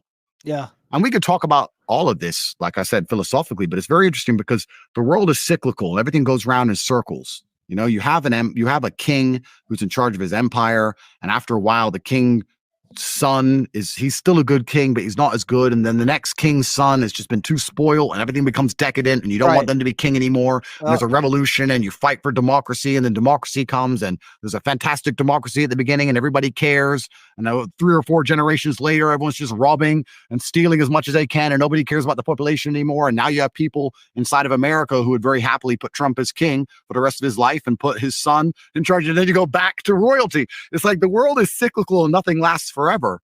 And when I talk to Americans, especially, they don't have this concept that America can fall. They're like, oh, but what will happen to America? Because they've never seen it. It's going to fall. Like, what do you mean it's going to fall? Nothing lasts forever. If you lived in Rome and you had these beautiful Colosseums and these marble arches, and you're wearing your robe and you had all your slaves and you're eating grapes, you can't ever imagine it on fire. Right. One day you woke up and you looked out at Rome and you were like, no way. This is the world. This is the civilized world. This is Rome. There's nowhere else. Still burnt down. That's what happens with decadence over time. And everyone talks about the fall of Rome, and we compare it to the fall of the West. And I mean, there's a lot of similarities. The fact that the native men grew decadent. They didn't want to go to war. They didn't want to protect it anymore. They decided to open the gates to the barbarians instead to prevent them from setting everything on fire. They said, you can come be Roman. They came in, were dissatisfied with what they had. And before you know, there's an internal rebellion and everything burnt. And it's really interesting to watch America as it is now. And the answer to all of these things, I mean, it starts with masculinity at home, but I think the reason they actually fear Trump so heavily is not because he's going to make any large policy changes, because they still have their fingers on all of the strings. And even if he makes a change, they can change it right back. They're scared of the culture shift. They're scared of Trump winning because it's going to inspire men to be more masculine. And that's what they're actually afraid of. Right. They're afraid of a big man being a big man. They're afraid. See, this is what I be talking about, bro. The Trump glaze is crazy. The Trump glaze is crazy. I don't understand why people be glazing Trump so much. I don't understand how Trump is getting into office is going to make men feel more masculine. I don't see it. The only issue I have with Kamala is because they trying to push abortion. And it's like, we don't need to worry about that. But, yeah, I don't get I think it's just hope for people that need hope. They need a hero, and they think Trump is going to be it. I actually do not believe that at all. But this is the Trump glaze that I be talking about that just gets out of hand. You be like, all right, now let's calm it down. Now I don't know if the brother I don't know if he gonna get in there and do all that. Afraid of him standing up and saying things. You know, they are furious. This reporter you named, who I don't even know who she is. That's how insignificant she is. Mm-hmm. People like them can't stand the fact that when he says, grab her by the we're like, so? I literally couldn't have cared less about that. Like, this is like locker room talk. Who cares? Who cares? Who cares? I'm like, what do you mean you don't care? It's like, I don't care. Okay, I hate to interrupt again, but I have to tell you guys about American financing. I know the stress events American you totally if they're in 5. You can .net. I watched all the rigged elections all around the globe, and they're all rigged. But the American election is a very interesting one because it's the only election I've ever seen in the world where everyone is obsessed with killing their own children. There's no other election I've ever seen this. I've never seen the French talk about it. I don't see the British talk about it. It's not even on the agenda. And I was talking to somebody who I'm actually quite personally close with, and they were a Joe Biden supporter, and they now admit that Joe Biden was corrupt, and they admit that COVID was wrong, and they admit the vaccine's poison. They admit all of these things. I'm like, so you're voting Trump? It's just like, but I can't vote Trump because of Roe versus Wade. I was like, listen, we're talking about World War III, Israel, Lebanon, Gaza, Iran, World War III, Russia, Ukraine. We're talking about inflation. Nobody can even pay their bills. Talk about an open border where thousands of people without passports are parading across the border, blood on the streets, drugs on the street. Don't you think there's more important things at which week you can kill your own child? Nope, because it's about what people talk about, and people make abortion the issue. I actually don't think that, and this is the reason why I don't think that Trump is going to win. I really think that Kamala is going to win simply because of the abortion issue. I think it matters a lot to half of the voting bloc that already kind of skew Democrat, like women. The female voting bloc already skews Democrat. And the moment Trump says anything against abortion, he's going to become public enemy number 1 and number 2 because he's already public enemy number 1 for sure. There are more female voters in America than men by about 5 to 10 million. By and large, women vote Democrat. Men tend to be split about 49-51, while women tend to skew Democrat, especially if they're not married. I think if a woman's not married, the chances that she's going to vote Democrat is like 60-40. So just with that statistic alone, I mean, there are more female voters. So it's going to be the issue that matters the most to the women. And unfortunately, I don't think very many women care about a lot of the issues that Andrew is talking about right now. By and large, I don't think they pay attention to them, but they do talk about abortion often. And even if they're not interested politically, they're going to vote because of the abortion issue and the sisterhood. I genuinely believe that. I believe the female vote is a big reason of why Trump is going to lose. That's just my opinion, of course. And it's based off the fact that there are more female voters. Men tend to split up between Democrat and Republican. So it's going to rely on the female votes, but women tend to, by and large, vote Democrat. And I think the Democrats are going to win the next few elections because of that fact. How stupid are you? The fact these people even exist shows that it's almost over for the West. The fact there are people who still believe that Kamala is going to somehow be a good leader. It should be 99%. If he wins, I think it will the fact be it's even 30%. Who are these humans? And I think Trump is already. Name one time she stood up and said how she's going to fix a single problem. I'd love to sit with her and say, Kamala, okay, I'm going to give you a fair shot. Never met you before. Please explain an issue and explain to me your compendious plan of how you're going to fix that issue. Right. In 2 minutes. Go. Inflation's bad. We know. How you gonna fix it? We need more money. Yeah, we know. How you gonna fix it? She can't even answer a question. Right. And there's people out there sitting there going, yeah, she's good. Why is she good? Well, she's a woman. Bro, it's so over. It's so incredible. It's incredible how just silent people can be. Mm-hmm. It's scary. Well, that stuff is what's bred in the classrooms, and that's why I really do believe. Well, there's no question. Like our education system, even from kindergarten, was established by communists. Like we had this huge influx of people. It's actually a really important time in world history for people to realize the 1848ers, so to speak. They tried to overthrow what today is Germany, and it failed. And then a bunch of them who tried to overthrow the government came to America, and they went on to become Pfizer, people who instituted kindergarten. Yeah. And I think that really when our government got completely taken over, like McCarthy was actually a hero, saying like commies are here. Yeah. We're taught in the classroom that he was like this paranoid person. No, he was trying to save America. Yeah. America died the day they shot JFK. The last Catholic president shot in broad daylight by the deep state. They took over because he was going to shatter it. He had realized that the commies were in control. I mean, the CIA doesn't represent American interests at all. Like they're all about just subjugating the world. They're global elites. I think the CIA and the Mossad are the exact same organization. But it's fascinating to see that you do see this recurrence of people that are repeating things that they've learned in the classroom over and over again. Feminism is implemented in the American mindset for women from the time we are in grade school. From the time, even little projects they're doing, like to try to basically let them know that the most important thing is standing up for female rights. And so there are these like childhood traumas that they hit on when they say like, oh, abortion. And you're like, oh, and in high school, I was taught like, that I don't fight about this issue. Abuse is a big one. Abuse is a big thing they use to destroy the family because it makes women fearful. Because a man being abusive is for a lot of women their biggest fear because women can't retaliate with violence as effective. So a lot of women fear an abusive man. And so they use abuse to fearmonger women from relationships. Abuse is a big one.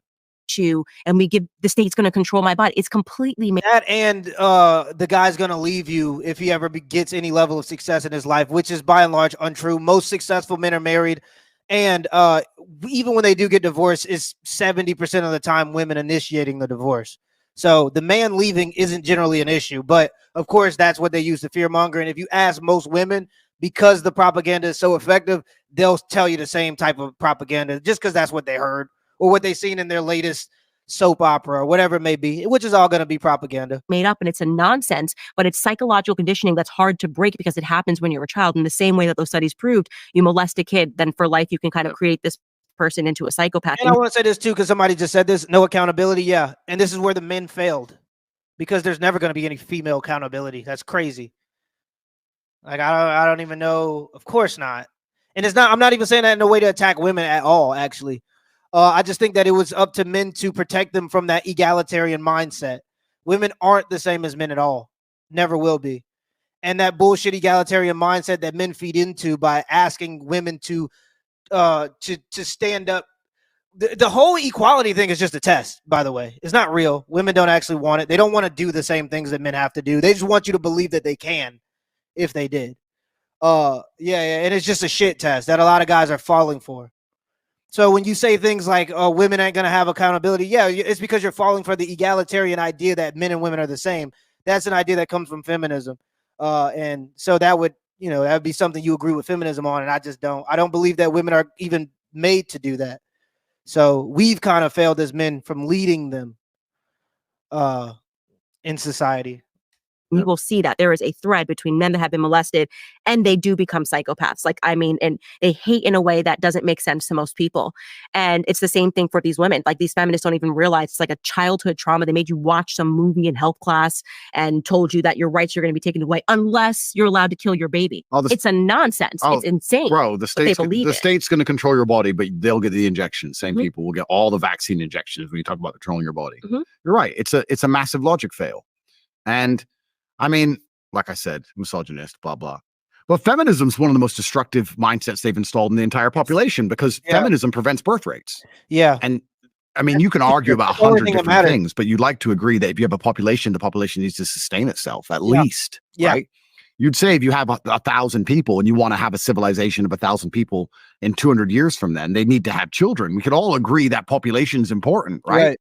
Feminism is extremely destructive to that. It's destructive because it makes the women not want to have kids, but more importantly, it makes men not want to have kids with the feminists. You can't tolerate them. They're intolerable people. They're the worst possible people. That's facts. I think men build and protect society. We're certainly building it. We're failing to protect it. But women have the magic. Women have the ability to reproduce, and birth rates are falling. Absolutely. It's kind of interesting. You look at why the borders are open or why all these people are flooding into the nation, which is thinning the culture. We'll talk about that in a second. But I guess from a macro and a micro, you look at things differently. Like, if you look at these two cups close up, you can see they're very different things. But if you look at them from space, they're just two cups.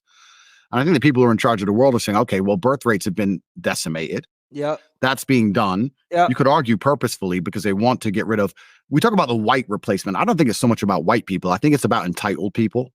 I think they don't like that the average Westerner now wants medical care and sick pay and holidays, and they don't want any of this. They want to get rid of all the people who have standards for themselves and their quality of life, and they want to replace them with second world and third world slaves who will just work endlessly. That's what the globalists want. So they're trying to remove, by destroying the birth rates of the native populations because they have standards for themselves, and they're trying to replace them with people who they believe will just do endless work forever. Turns out that's not the case. A lot of them don't even work at all. But from the macro, it's just person. To them, they're the same. If you're living inside of that society, you understand it's not the case. You can be a Christian from a particular area or a particular ethnicity, and your town has always been a certain way, and you have someone come in from a completely other side of the world with a completely different mindset, completely different view on society and how they should function, and your society is being degraded. But what's the answer to these things? Well, the answer to these things are women need to have children. If women won't have children, it's over. I put a tweet up that really pissed off white people. I don't know if you saw it. Yeah, they got really mad. It went super viral. I'll send it to you. And I was saying to the white people that it's over. I was saying the white race and all you Christian crusaders and white people and everyone who's sitting up and talking about how important it is you need to restore the West to Christianity in this white ethno state, and Nick Fuentes and all these people. And Nick will actually agree with on a lot of things. If you're not having kids, you don't have a future. If you're not having children, you don't have a future. That's the bottom line of it, right? So they talk and they insult these immigrants, which I completely understand why they do it. They're like, we're going to have mass deportations, which is a fantasy. And they're saying, we're going to keep our countries for us. No, you're not, because an immigrant turns up and has 7, 8 children. You're paying for it with your taxes.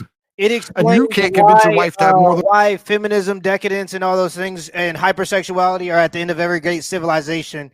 They studied thousands of great or hundreds of great civilizations throughout all of history, and all of them have in common that hypersexuality is common, transgenderism is common, cross-dressing is common at the fall of almost all civilizations, and partially because it becomes because the men essentially start focusing more on sexual drive and sexual and fulfilling their sexual impulses than they are actually catering to what the society needs, and it bridges the gap between the importance of marriage and having a good society, because when men are married, we can focus more on our actual purpose and task, and we also have something that we're willing to live and die for.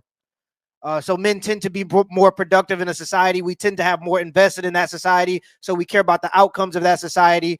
We tend to be more likely to own homes. So we tend to be more likely, again, to defend the society. We own the home, like those types of things. But yeah, it's a great read. Sex and Culture. It's a great read. Than one, because she wants Chanel bags. Well, then how do you going to have a future, right? You can argue whether it's the weakness of the man. I don't know if it's the weakness of the man or if it's the feminism that's inside of the woman. I don't know what it is. But I even just started doing this experiment when I wrote that tweet out. I was like, how many white families, pure white families, do I know outside of the Mormons? They do all right, that have more than 2 or 3 kids. There's hardly any. So you could talk about the replacement of white nations. Yeah, it's happening because there's no native birth rate. And that's down to feminism. And that's down to this whole gender dynamic being broken. Yeah. Well, they're also trying to convince women to act like men and for men to act like women. I mean, even straight men are homosexual. That's how I feel. Even men that are straight, I'm like, but you act like a homosexual. And it was one of those things that people were asking me, you know, I didn't actually feel like, and this is kind of surprising because it was the UK, that I even met real men until I went to the UK. It was very hard for me in America. I will say, like, I was in. No, this is actually not true. Somebody said the birth rate is only down for white people. That's actually not true. The birth rate is dropping for everybody. I think that there are some places that aren't like the Western cultures aren't at replacement level. There are some places that are above replacement level, but birth rate worldwide is declining. And it comes from globalization and the ideas of feminism being pushed everywhere. Like I go to Kenya every year. I go every year for about a month, and I've been doing that for the past 5 years. And I'm telling you right now, feminism is even spreading to those countries fast. The shorts are getting short, or the skirts are getting shorter and shorter every time I go. And the dance moves are becoming more and more raunchy. It's just, that's how it's becoming. It's because of the globalization and the push of feminism globally. And it's really the women and the feminists that devalue being a mother. It's strange because feminism inherently values masculine traits more than they do feminine traits. And they tell women that the only way you could be a good woman is if you're a bad man. Men have testosterone. It makes us able to compete in the workplace. Women don't. That's why they can't compete against men in the workplace. It's just the bottom line. It's a natural thing. But what they're going to do is they're going to use positions of let's make everything equal. So that's why all the administration positions are taken up by women, and they just try to regulate everything to try to make it look equal. But the results are going to be that men are just going to outperform women in the workplace. And it's going to be, it's just that way because we're naturally going to be better at working. But yeah, it's strange because feminism tells women that their main purpose isn't to have kids, but they're only half of the species that can have kids. Why would they have a womb if their purpose, if a big part of their fulfillment in life isn't going to be having kids? That wouldn't even make any sense. It's like saying humans have legs, but we're not made to walk. Stupid, in my opinion, personally. And I think it's the women and the feminists that devalue being a mother, not men. New York City, so there's obviously homosexual straight men, you know what I'm saying here. And then I get to the UK and I meet my husband and like he hunts, he shoots, he knows how to skin an animal. And I'm like, okay, that's what I want. Like I want a masculine man. Yeah. And so it's interesting because you and your brother have opened up this debate in America about what is true masculinity, right? This is the argument. They're not truly masculine. Like you shouldn't follow that. Like what's truly masculine? And now you ask, okay, then what is your prototype? Tell me who we should be following. If it's not the Tate brothers, what is real masculinity? I've asked this question before and I've gotten some answers. Some people will say, Jordan Peterson is a better example of masculinity, you know? And so your idea is that people that have philosophy and talk about masculinity is true masculinity. If a war came tomorrow, just asking this question, by the way, maybe the answer is yes, I don't know.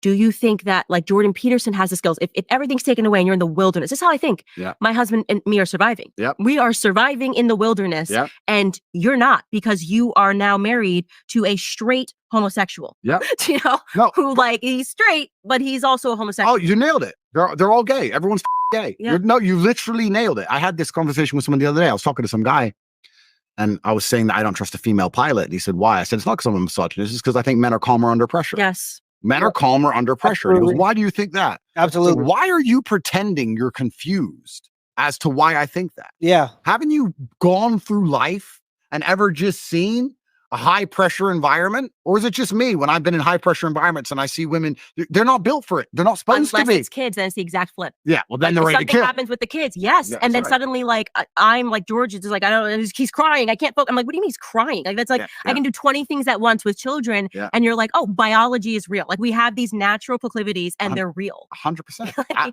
absolutely true. And you're right. And there's men. I find it extremely weird that you see these men who are begging for a female president. I mean, it just feels gay. It's gay. It's gay. It's very gay. I want a woman to be my boss. Like, it's just gay. Yeah. It's just gay. I don't know what else to say. I ain't gonna lie, y'all, and I know this is an unpopular opinion. Somebody said, wear Crocs, you're gay. I don't think you're gay. But how you gonna help me if somebody coming here with a gun? If we sitting in the mall and somebody coming here with a gun and you got on Crocs, how you gonna help me get solve the issue? As a man, we gotta be in here protect our families against this psychopath with a gun, and you wearing Crocs. You can't even goddamn me slip and slide. You can't even move and groove. You can't even be here and be there. Yo, you got on Crocs, brother. You're cooked. You can't even really defend yourself in Crocs. You're just getting beat up. Yeah. So weird, these people. And you're right. They often say, oh, Andrew, you're not masculine. You can't even do this. You know, you're insecure. And I say, well, why am I insecure? Well, why do you have all those cars? Because I'm rich. Yeah, but why do you need to show off all those cars? It's kind of interesting. Like the modern world was built by men trying to prove their capabilities and prove they could do things. Absolutely. That's what the whole world is. That's all it's ever been. We've now come along with this whole globo homo bullshit trying to convince you that a real man is so secure in himself he lets his wife get Okay, great. That's a real man. But truthfully, the real men were, I'm going to go over and try and cross Antarctica by foot because no one's done it. Fuck it. Well, that doesn't make sense. You'll freeze to death. Maybe. Right. I might do it. Right. So why do men, why are we in skyscrapers? Why have we gone to Mars? Why do men buy expensive things? Why do we do hard things? That's what masculinity has always been. That's how the world was built. But now they're going to come along and say, no, that's not masculinity. Masculinity is not trying to be the best version of yourself and proving to the world that you can do what others can't do. The reason I bought 65 cars is I can put them in a row and it looks funny. Yeah. Haha, look, I can. Peacock, look what I can do. Ah, that's it. Mm-hmm. It doesn't have to go any deeper. No, I don't have to drive them. I can't even name most of them. Mm-hmm. But they've now convinced you that true masculinity is being so sure within yourself that you don't have to prove anything to anybody. Well, if you don't have to prove anything to anybody, then you don't have any capability. So you're actually a useless idiot. And if you're going to sit there and be so arrogant that you believe you have no duty to the society or to your woman or to your ancestors, and you can just be secure in yourself, and I don't need to prove myself to nobody, and I'm just secure in myself, well, you're one of the sheep being led to the slaughter because you have absolutely no capabilities whatsoever. They'll say a real man, I got in arguments on podcasts all the time. They say a real man's secure and lets his girl have male friends. I'm like, there's a male friend line. Sure, there's a line. Hi, how are you? Boom, boom. If my girl's going out on dates with some dude, like this is clown world. No. It's peak clown world. And there are men who buy into this psyop. And it's kind of interesting because one of the most common questions I get asked is, Andrew, why do you still talk? Why don't you just shut up and disappear? And it's like, well, you have two choices. You either fight against this programming that's out there, or I guess to a degree you accept it, and then you have a new internal fight because your house is a mess, because your woman doesn't respect you, and you're depressed and sad, and you have some mental condition. You've decided you have OCD or ADHD or some garbage you saw on the TV once, and you either fight an internal war or you fight a war against the external, because this is really crazy what they're trying to implement. And I like the question you asked, like, what is a man? Truthfully, a man, I believe, is being able to do the things that are hard or do things you don't want to do because you're supposed to do them. Yep. I think that's what a man's always been. Yep, for sure. A man is supposed to be strong. He needs to be strong, so he has to become strong. That's his job. Yep. A man is supposed to be brave. It's not that you can't feel fear. It's that you have to be brave. Yep. Oh, an attacker's here. I'm afraid, but I'm a man. Yep. So I will go and engage the attacker. It is my job. Right. And now we're teaching men, you don't have to do what you don't feel like doing. You can do what you do feel like doing. Never be good at it. And they somehow think that this is dismantling toxic masculinity, when in fact it's actually doing the opposite, because men are born with an innate propensity for violence. And then you have men who rape and kill and murder and school shooters. When you tell men to act out their feelings, you have some little idiot who's been on drugs his whole life for some imaginary mental condition. This is why you get school shooters in the first place. He should be being taught stoicism, not this garbage. Yes. So yeah, and that comes from a feminine perspective too, is because they think that men are the same as women again. So they go, oh, boys should just cry more, because when women think about their emotions, they think of crying. But they don't understand that for a lot of guys, the first emotion you feel is anger. And so when you get these kids that are shooting up schools, it's never the captain of the football team. It's always a kid that got pent up anger, probably because he's never defended himself. So he feels defenseless. He feels helpless. And then he acts out. You should be teaching him to control his emotions, not to just express his emotions, because that's how you get violence. And it comes from the idea that men and women are the same. Men and women express themselves, express their emotions the same. And so men should just cry because women do. No, that's not how boys respond to stress. The only time boys cry is when they feel incapable. Is when they feel helpless. That's when men cry. Is when we feel helpless, when we can't do anything to solve our problem. Other than that, we just want to be capable. So if you take a boy like that and you get him in some type of class, you get him on a football team, you get him in some type of boxing, some type of combat sport, so he feels more capable of defending himself. He can look himself in the mirror and say, I'm not a coward. I won't let nobody bully me. That'll solve his issue. I guarantee it. But again, just express your emotions and then you get a school shooter and act surprised. Because the first emotion that guys feel a lot of the time is frustration and anger. It's how we're designed. Yeah, no one can even answer what a man is.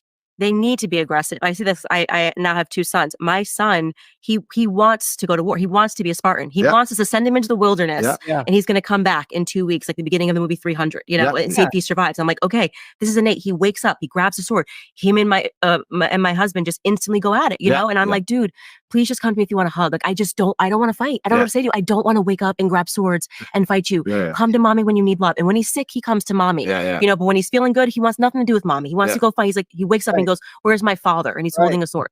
And I'm just like, think he's in there. Right? You know what I mean? And that's beautiful. And people want to suppress that, and you. Well, they fear it. They fear it, yes, and they want to suppress that aggression, that natural aggression. I'm like, no, like, you want to curate that in a way that, yes, if something happens to this family, I want to make sure that everyone can defend this family in the right way. My job is to take care of the children. Like, it is my husband's job to be able to go out and hunt and shoot and fish and do all the things that he does with, with his guy friends when they go on these trips and go hunting. Like, they need to be able to survive in the wilderness. And now we've created these straight homos who are like, well, I read the New York Times every day. And I'm I'm quite educated on this topic of vaccines, so I can keep my family safe from the invisible virus. Well, this is the thing where everything goes back to the propensity for violence, right? So you sit and you talk to these people these straight homos who say, I read the New York Times every day. And I sit there and I look at them and I just think,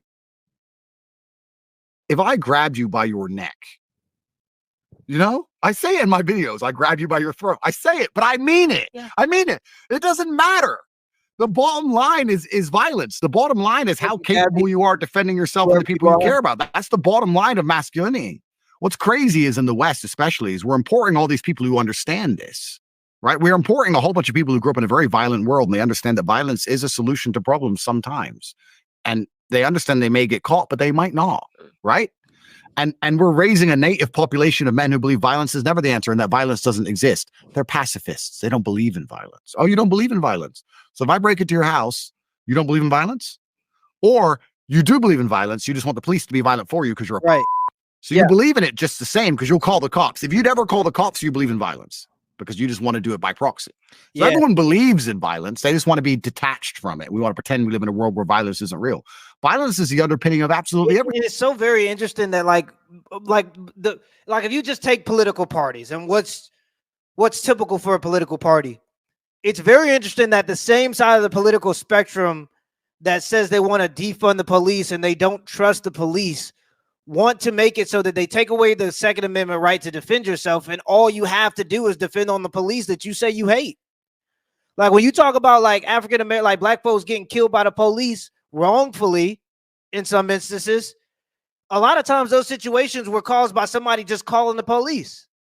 And if you believe that they're not good at their job, why would you want them to be the sole proprietor of your ability to protect yourself? And they really not going to be, they can't protect you. They can show up when you already dead, but it's going to take them a while to get there. So you cooked. I've just never understood that. There's always been a contradiction to me. I don't understand how the same side of the political spectrum can say they don't want the police or they don't like the police. They don't respect them. They're bad at their jobs. Fine. But then why would you want to take away your ability to protect yourself? It's kind of contradicting to me. Everything. And I don't think many people also understand that large large wars often bring a period of peace.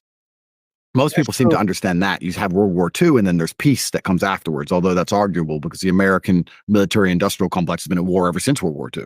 Nobody talks about they had World War II, and everyone talks about that one. Then there's forgotten war in Korea, and you got Vietnam, and then you got the first Gulf War. They never stopped going to war. They've been at war permanently the whole time, which is why they had to delink the dollar from gold, because everyone worked out they were printing too many dollars, blah, blah, blah. But large periods of peace also bring war. It's cyclical. If you have a large war that brings about the population's desire for peace, well, the reason there's a big desire for peace is because the materials have been depleted and the manpower has been depleted and the people are tired, of course. But then if you have a long period of peace, you start to replenish your manpower and you start to replenish your materials, and then the other countries around you start to do the same thing. So you try to implement trade deals or some kind of black ops, or you try and sabotage XYZ so your country does better to make sure that you maintain hegemony over that scenario. And over time, if it's too peaceful, it's like a pressure cooker. It's going to blow up. Yeah. We have men now living in these peaceful, even though I wouldn't even call them peaceful anymore, times, thinking that war isn't coming. Or that there's not going to be some degree of, there's going to be a day where you're going to have to wake up and go, oh, today's the day. Yeah. Right. And even if it's not physical, it certainly is spiritual what we're doing now. It's certainly already D-Day spiritually. When I saw here in Romania, the most Christian nation in Europe, the most Christian nation in the world, that the government, because they're an America cuck effectively, wouldn't give protest permits to Christians after what France did. They wouldn't give the permits for some reason, or they delayed it. They said, yeah, it'd take a few months. No one will care in a few months. They know that. I had to go stand out there, right? I was amazed there weren't more people out there. But this is now, we're already at D-Day where you have to. W or L take? Just a quick question. W or L take? Hold up. Getting a permit from the government to protest is counterintuitive. W or L take? What if you want to protest the government? You got to wait for Wow. So you need permission from the government to protest against the government? It's crazy. To be prepared to sacrifice yourself, at least spiritually, at least for what you believe. And I guess the alternative is just to go to bed at night and feel like a coward. I don't know. Maybe for some men that's better, to just look in the mirror and know they were but at least I'm not in jail. I would be sleeping perfectly fine in jail right now because I know I went for the right reason. I'd be sleeping fine, right? So it's truly incredible. You're right. These straight gay men who have this very strange view on the world where they've tried to redefine masculinity and take it away from what it truly is, because truly masculinity is the ability to say no. And if you're going to say no, you have to defend your ability to say no. That's it. You can't say no if you don't defend it, right? No, you can't come here. Well, we're coming anyway. Now let's fight, right? It's kind of interesting. I've seen some things on the internet where they say, do men really look at each other and think about fighting each other all the time? No, not really, no. But if I walk in a room and there's 7 or 8 men my size, it does cross my mind. Like, do I know who they are? Right. It's just like, because we live in that world, right? But all these men who can't defend the ability to say no now find themselves in this weird quagmire where they're like, well, I can't really say no to anything because I can't defend it. So I'm going to have to say yes to everything like a but I need to find a way to look like I'm somehow important and masculine. So let me put a feather in my earring and read the New York Times. And half of these people I can beat up, which is the problem. But this is a true story. You're going to love this. It actually made me think about just exactly what you're talking about when we talk about these straight homos. I was at a restaurant the other day with children. Okay? I'm sitting with children having pizza. Another gay Zionist, out of nowhere, he pretends to be a fan and then gets in my face with the camera and starts calling me an anti-Semite. If you want to see me, I have pledged on the show, the only time I will ever get arrested is if you come up to me when I'm with kids. Yeah. That is Mama Bear. That is like Mama Bear takes out the Papa Bear when you're with kids. We'll talk that. And so once I got someone to just like move the children, I went up to, he's with his wife. Okay. His wife allowed him to do this. If my husband ever went up to a wife and a woman and children, and he thought he's 6'3", gets in my face. Yeah. I got so close. I think he started realizing like I was going to fight him. Like I was literally just like, do you understand? Like I was so close to his face. I was like, you are a coward. Yeah. You are pathetic. I was like, I looked at his sons. I said, you should be ashamed of this. This is the opposite of what a man is. Yeah. His job, his instinct should be when he sees a woman and children to protect it. 100%. I go, your father reads the New York Times, thinks everything of the New York Times tells him is real, and he suddenly got like, very kind of intimidated. I said, post the picture. Yeah. Post the video that you shot of me, because I'm going to make you as famous as you want to be. Yeah. Still has not been posted. Yeah. Please, if you are watching, post it. Like this straight homo needs to become famous. And I said to his wife, you should be ashamed. You think this is a man to go up to children and a woman because you read something in the New York Times that told you Candace was an anti-Semite because she doesn't support Bibi Netanyahu blowing children to smithereens. Like that is your worldview now, that this means I hate all Jews. Like it's such a nonsense. But this is the average man now, where I was like, he needs to understand, like this man needs to have his ass beat. And I say that in the most honest sense. Like you should be required as a man to be in a fight. Yeah. Like, because it changes something within you. 100%. Because you think you're fighting a tough battle because you're walking up to a woman and children to talk about Bibi Netanyahu. To defend the New York Times? Yeah. Right. You're just like, you're a straight homo. Bro, yeah, 100% straight homo. It's clown world. Like it's funny. This reminds me of a story. I haven't told this story. But he would have never done that if it was you sitting with your daughter. Never in a million years. Because he would have realized right then, we're fighting right now. That's right. That's right. It's interesting. I have, for the most hated man in the world, I have truly in life never had, up until this story I'm about to tell, a negative interaction with anybody. Everybody comes up to me and they're a fan, or if anyone dislikes me, they don't really say anything. I've never had negative interaction with anybody until about 3 weeks ago. It was during the World Cup, and there was an England game. We were watching it here in Bucharest in like a public area, and there was some American girl, and I went toilet, and on the way out the toilet, she filmed me on TikTok and said, "Human trafficker," on TikTok. And I stopped and I turned around and I saw her, and she kind of put her phone away. And I was like, "Did you say that?" She goes, "No." It's like, "You just filmed me and said I'm a human trafficker." She goes, "No." It's a crazy. Okay. So anyway, I went right up to her, and said, "If you think I'm a human trafficker, you're allowed to say it. You're a girl. I'm not going to hate you. But if you think I'm a human trafficker, you're allowed to say it. I'm just saying, why would you film it and then deny saying it? You don't know my story. I'm happy to tell you if you care. I don't know your story. Why did you film that? Why did you say that?" And she's sitting there with her man, and the man goes, "Oh, I don't think this is necessary." I said, "My friend, you're a man. I will kill you." And I turned back to his girl, and he just sat there and never said another word. He just sat there while I berated his woman. Nah. And I went back downstairs. I saw them arguing, and then they left, right? So I guess she got in an argument with her man for not defending her, but the man understood.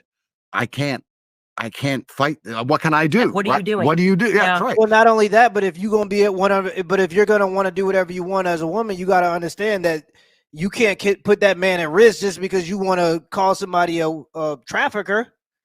You putting that man's life at risk, not your own, because ain't nobody going to come at you. That's why you got to be careful with disrespectful women.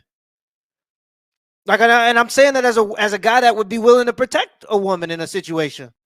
But that's the reason why I can only hang around women that have a certain amount of respect and home training and a certain mentality about their life. Because when you with a woman that's willing to risk it all, she ain't going to be the one that's getting stomped out. You is. You going to be the one getting stomped into a bottle of ketchup. That's you. So, yeah, that's why, you got to be careful. Yeah, absolutely. Another straight homo and some silly woman. But it was interesting dynamic. But when you say you want a man who will defend you completely, right? Even her, as stupid as she is, and even her loser man, she expected, it's like your expectation you have. And then the card got pulled, and I guess he changed his mind. Right, exactly. And he probably wasn't happy that she did it. Of course. It could.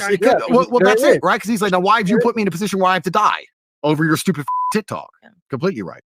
But these straight homos, it's very interesting. I love the point you just made about how he feels like he's defending society. Would Israel give a shit about him? It's really incredible. It's really incredible how people will get pulled into psyops of things that don't even matter, right? There are so many things in the world that matter today. If anxiousness was a disease, or if you could feel like if panic attacks were real, which I don't believe they are, sometimes after a day of work, I feel like this world is a mess. Sometimes after a day of scrolling Twitter and seeing everything happening, you're a bit like uneasy. You're like, how do I sleep now? What am I supposed to do? How do I prepare for these things? And I guess I'm one of the most equipped people on the planet because I'm fortunate enough to have a bunch of passports and a bunch of money. Most people don't even have that. And it's really crazy that with all of this going on, all the things people should have a vested interest in, they can get psyoped and distracted into some complete bullshit. Right. You know? Like LGBT rights. Cool. They already have rights. Why would you go march for what? How much further are we going to push this buck down the road? What's next? Well, we know what next is. It's children. Yeah, of course. It's the only thing. And they need children because they can't reproduce on their own, and they need your kids. They need your kids. So the plan from the beginning has been go after the straight people's kids so they have a future, right? Funny how they understand population dynamics and reproduction, more than the straight women seem to anymore. But there are straight people who will sit there and go, yeah, I believe we should support their rights. Like, what planet are you? They're just scared to say no because they're scared to have to defend their position. And that study you mentioned that explains so much of the world. It's crazy. All right, guys, I'm interrupting again. Don't kill me, but come on, we got to talk a little bit while she does the ad. Super chat from Jess White. Let's see what it says. Long-time watcher, been here since you had 500 subs. Wow, you've grown. It's been awesome to watch. I'm so glad I finally caught a live. Hello from Australia. Okay, happy birthday for yesterday. Thank you, Jess. I appreciate that. Since 500 subscribers, that's a long ways. I appreciate that, though. That's love. Appreciate the super chat. Okay. Let's get back to it. Ending now at also saved this at check perfect NIM save an additional 5%. Yeah, and you're exactly right. It's just we've lost traditional masculinity, and so when people create that dynamic, when they're like, well, this is what it actually is, every person that they present being a truer example of masculinity, I encourage and I push back on that, which is just like, if this was a time of war, who would you want? Like the natural order of things is like men need to be masculine. Or if they call the cops, right? When you call the cops, what kind of man do you want? Right. Do you want a man who turns up, who's big and burly, who's going to take action and tackle someone to the ground and make affirmative decisions? Or do you want someone who's going to sit there and philosophize over, oh, maybe he's not even a criminal? Maybe.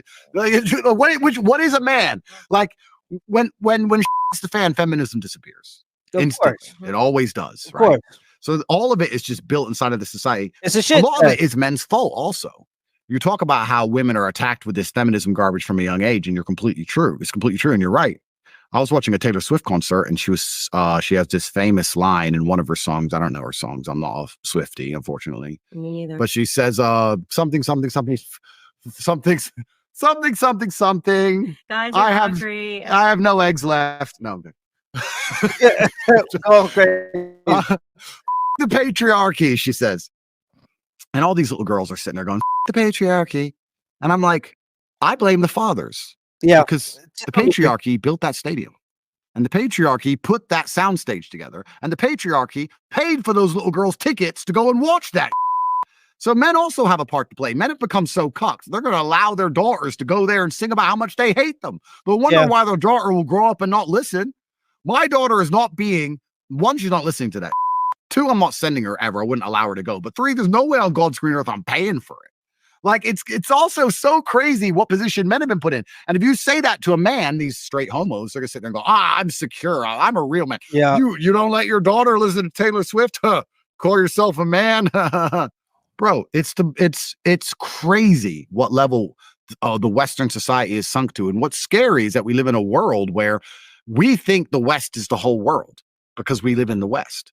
It's really interesting. Did you ever see that conversation on the BBC News between it was some Chinese guy, he worked for the Chinese government, and they were discussing about the electric vehicles between China and England. No, I didn't. You ever see it?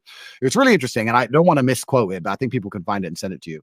They were saying that China produces 90% of the electric vehicles, and the UK is concerned about that they produce too many electric vehicles, and that the UK wants to produce some more electric vehicles because they don't want China to have a complete hegemony over the future when we use EVs, etc.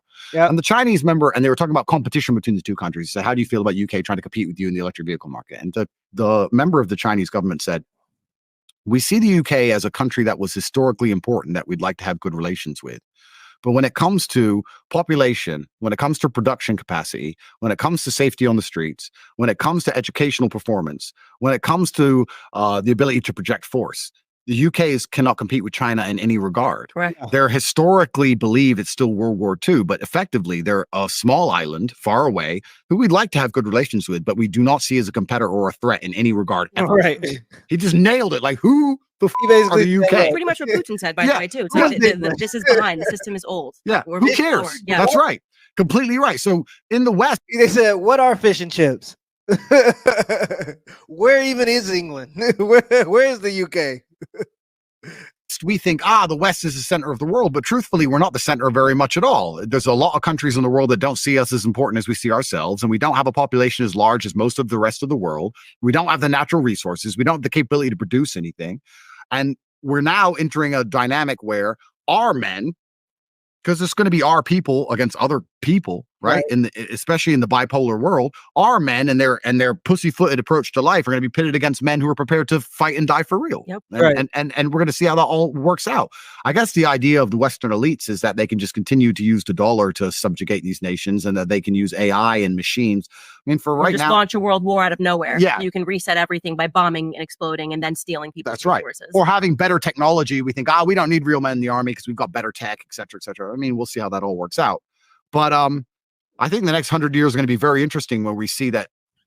I mean, we can look at it right now. Let's look at it right now in the UK. 3 little girls were stabbed. The girls that were stabbed were the same age as my daughters. I have 2 daughters age 4. 3 little girls were stabbed to death. A man shouldn't have to feel what a blade is like entering his body, let alone a little girl. It's disgusting. I have seen 0 conversations about how to protect little girls. All I see are the straight homos marching, talking about how they're not racist.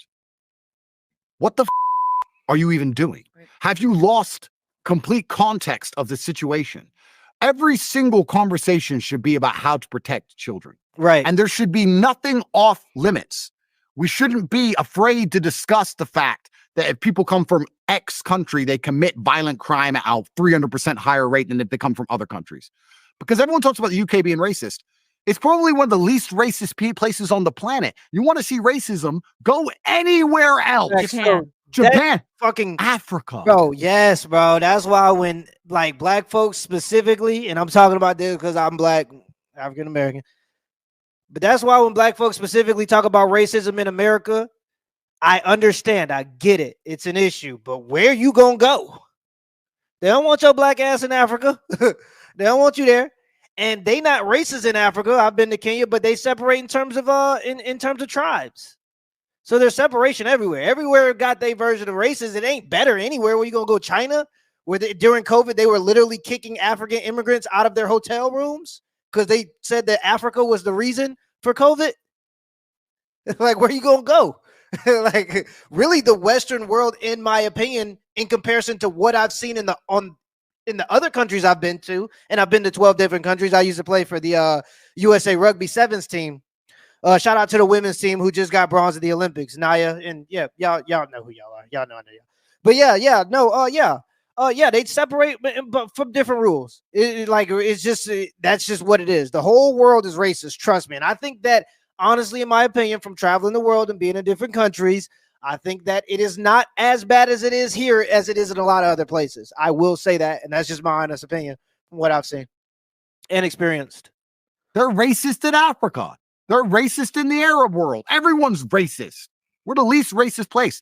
And instead of marching to protect little girls, the man who stopped the knife attacker should be a national hero. Yeah, he should be everywhere. I haven't even seen his face. They don't want to show him because they don't want to remind people the little girls were stabbed. Instead, they wanted to divert the whole conversation to don't be racist. And now we have all these straight homo men walking around. We showed the far right. Yeah, don't be racist. As if they've achieved something.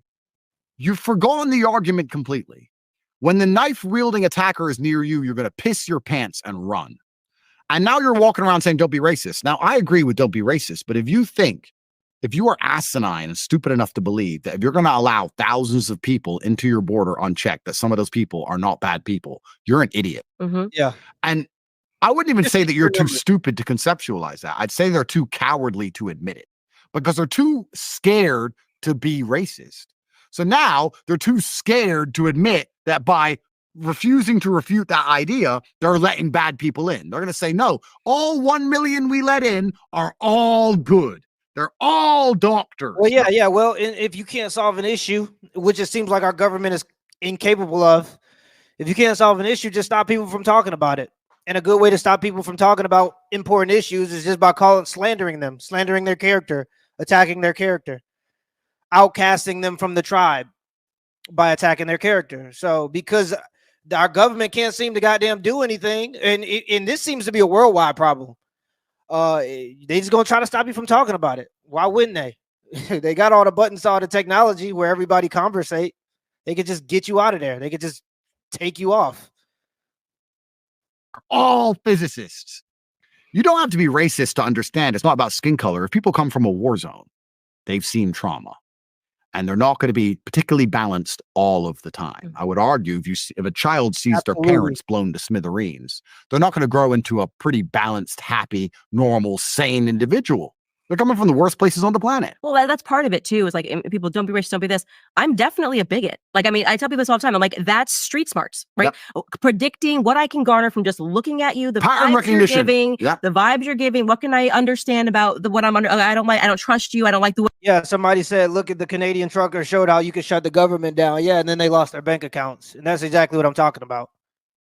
And nobody even that was such a interesting time. The fact that they took those people's bank accounts for protesting, and nobody even talked about that. Nobody's seen that as an issue. Nobody's seen that as overreach. They just took access away from their bank accounts and arrested people, gave people tickets, towed people's trucks. It's crazy. Way you're moving, I don't like the way you're dressed. Now they're training people to go, having those gut instincts that keep you alive are bigotry, racism, homophobia. It's like, you're telling me this is a party with all homosexual men? Yeah, no, my young son's not going. Yeah. Right. Oh my gosh, how dare you say that? Like, this is homophobic, this is heterophobic, this is all of these words really, in my view, meant to just delude people away, like from trusting their gut instincts. Your gut is divine. Yep. Okay. Your gut is telling you something's not right. Yep. Like the person in the classroom says he's a non-binary person who believes that age limits should be evaporated, and he's teaching your kindergarten teacher and your son, and you're allowing that to happen because you're fearful that people at school are going to call you a bigot. Like, I'm a bigot. Okay. I put those on. I'm a bigot. I am a bigot. So let me figure out what I have to know about you, because I'm gonna let you know whether or not you're allowed access to my children. And so I tell people, do not allow them to call you a bunch of names that essentially rinses you from that divine gut instinct that you have. That's the Holy Spirit saying don't trust this person for whatever reason. And then you have the government telling you that whatever reason that you have, is not right because it's some ism, sexism, misogyny, homophobia, whatever. It's pattern recognition. And they don't want you to have basic pattern recognition skills anymore. And that's what's so crazy, especially with all the things you just said. Absolutely nailed it. And especially with this racism argument. Like, would you hire a male nanny? Bro, you must get this. You must get this more than me, right?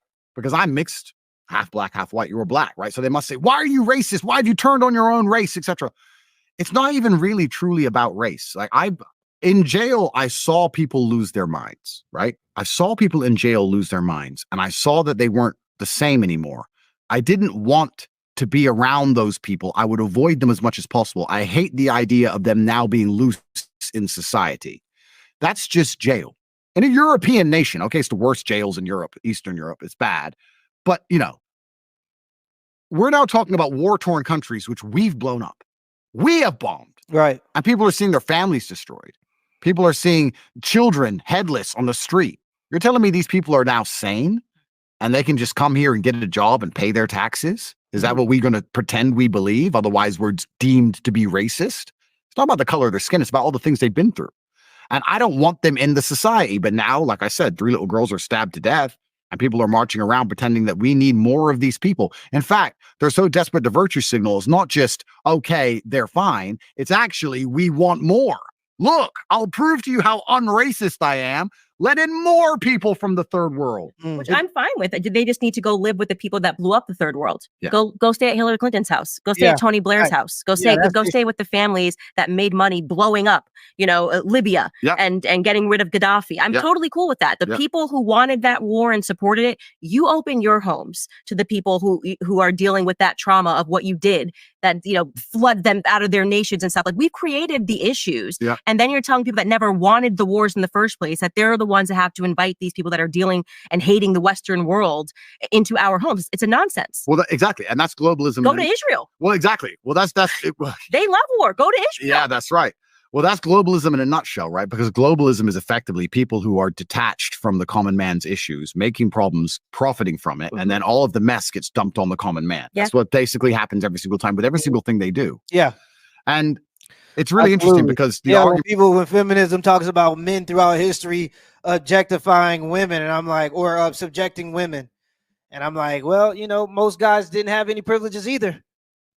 Those guys didn't get a very privileged life. And if the whole mantra of every man, or there's a strong woman behind every powerful man or strong man or something like that is true, then that's kind of admitting that there were women that have benefited from those powerful men too, just as many.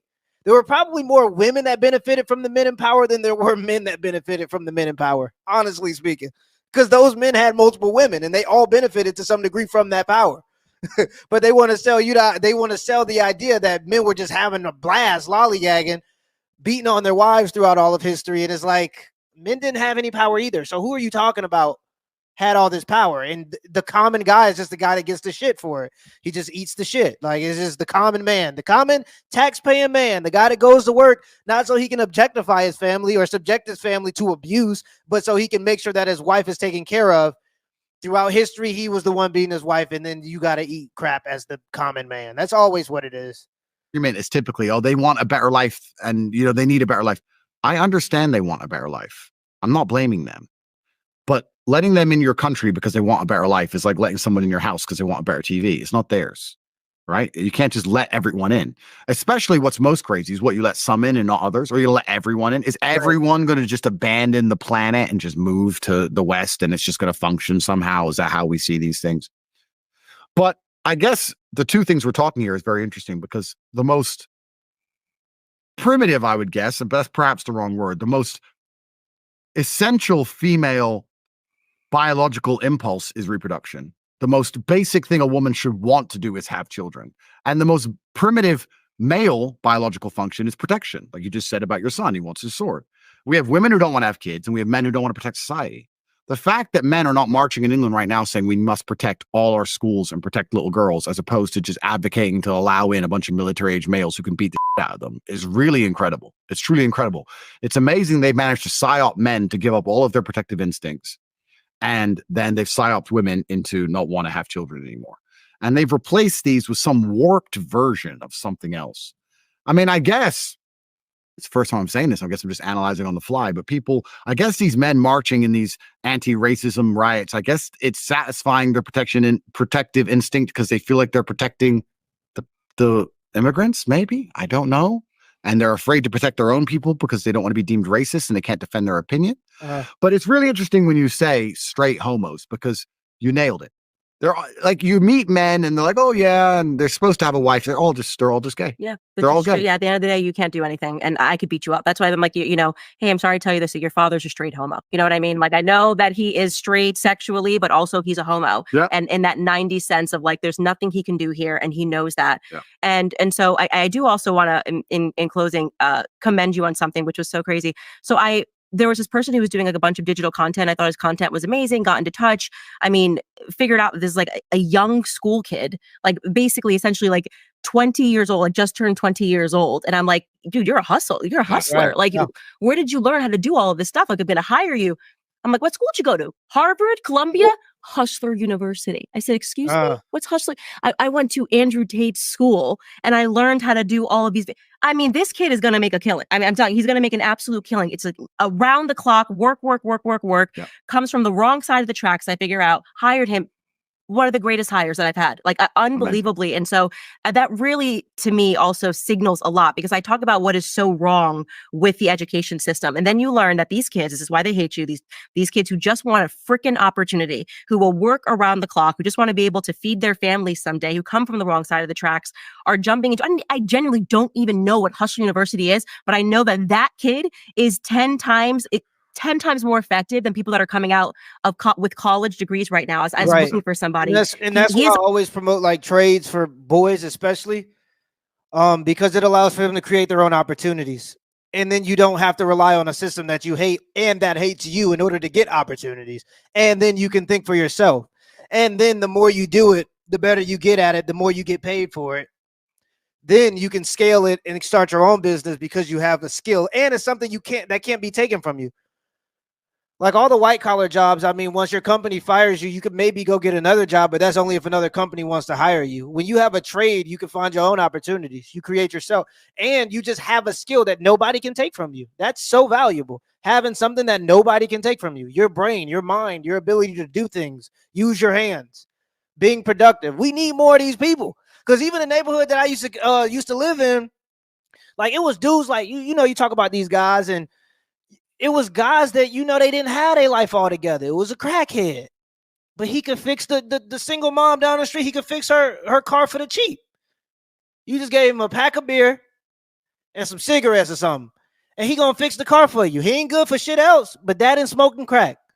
But he was a useful member of the community still, low key, right? But it's like we don't even have those guys no more because so few dudes actually use their hands now. The crackheads just regular now. Now they just listening to now you just see it with headphones on, but the headphones not even plugged in. Like you ain't even got useful crackheads no more. It's crazy. But yeah, that's why I always promote trades to young men, because you can create your own opportunities and you can scale it. And you have a skill nobody can take. You don't rely on anybody. You're self-sufficient.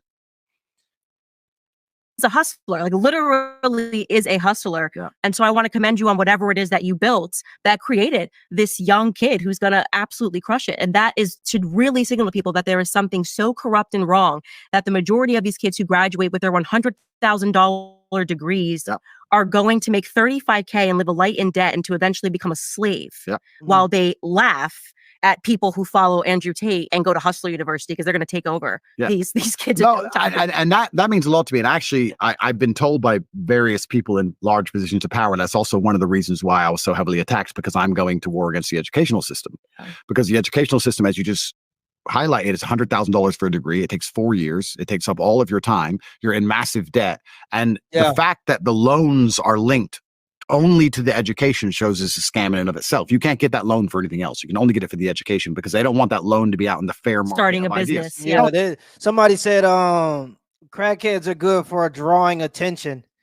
Hell, it ain't gonna be, if that's true, it ain't gonna be long before one of them sponsored by Coca-Cola. I can tell you that much. Gonna slap a Coca-Cola t-shirt on them, give them $5 and tell them to go crazy. Oh, yeah. If you say you can get a loan and you can get a degree or XYZ, nobody will get a degree because they know it's a scam. And it suffers from double inflation. It gets more expensive every year to go to college, plus more degrees exist every year. It basically has no value whatsoever. And we started Hustlers University as a way to teach children, not even kids. It was to teach people how to make money online primarily. We have 18 modern wealth creation methods. It's $49 a month. And we decided to make it, we said, look, we're going to put it out there in the marketplace of ideas.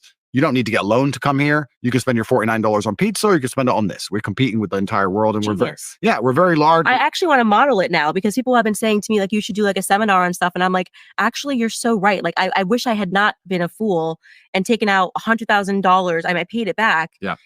But I learned nothing. Yeah. I learned nothing. Everything that I actually became in life was because of the street smarts that I already had. That's right. And I would have rather have spent the $49 on the Hustler University program so I could learn what skill set, here's what they're using. He literally said he learned editing skills that somebody else would have paid $150K to learn.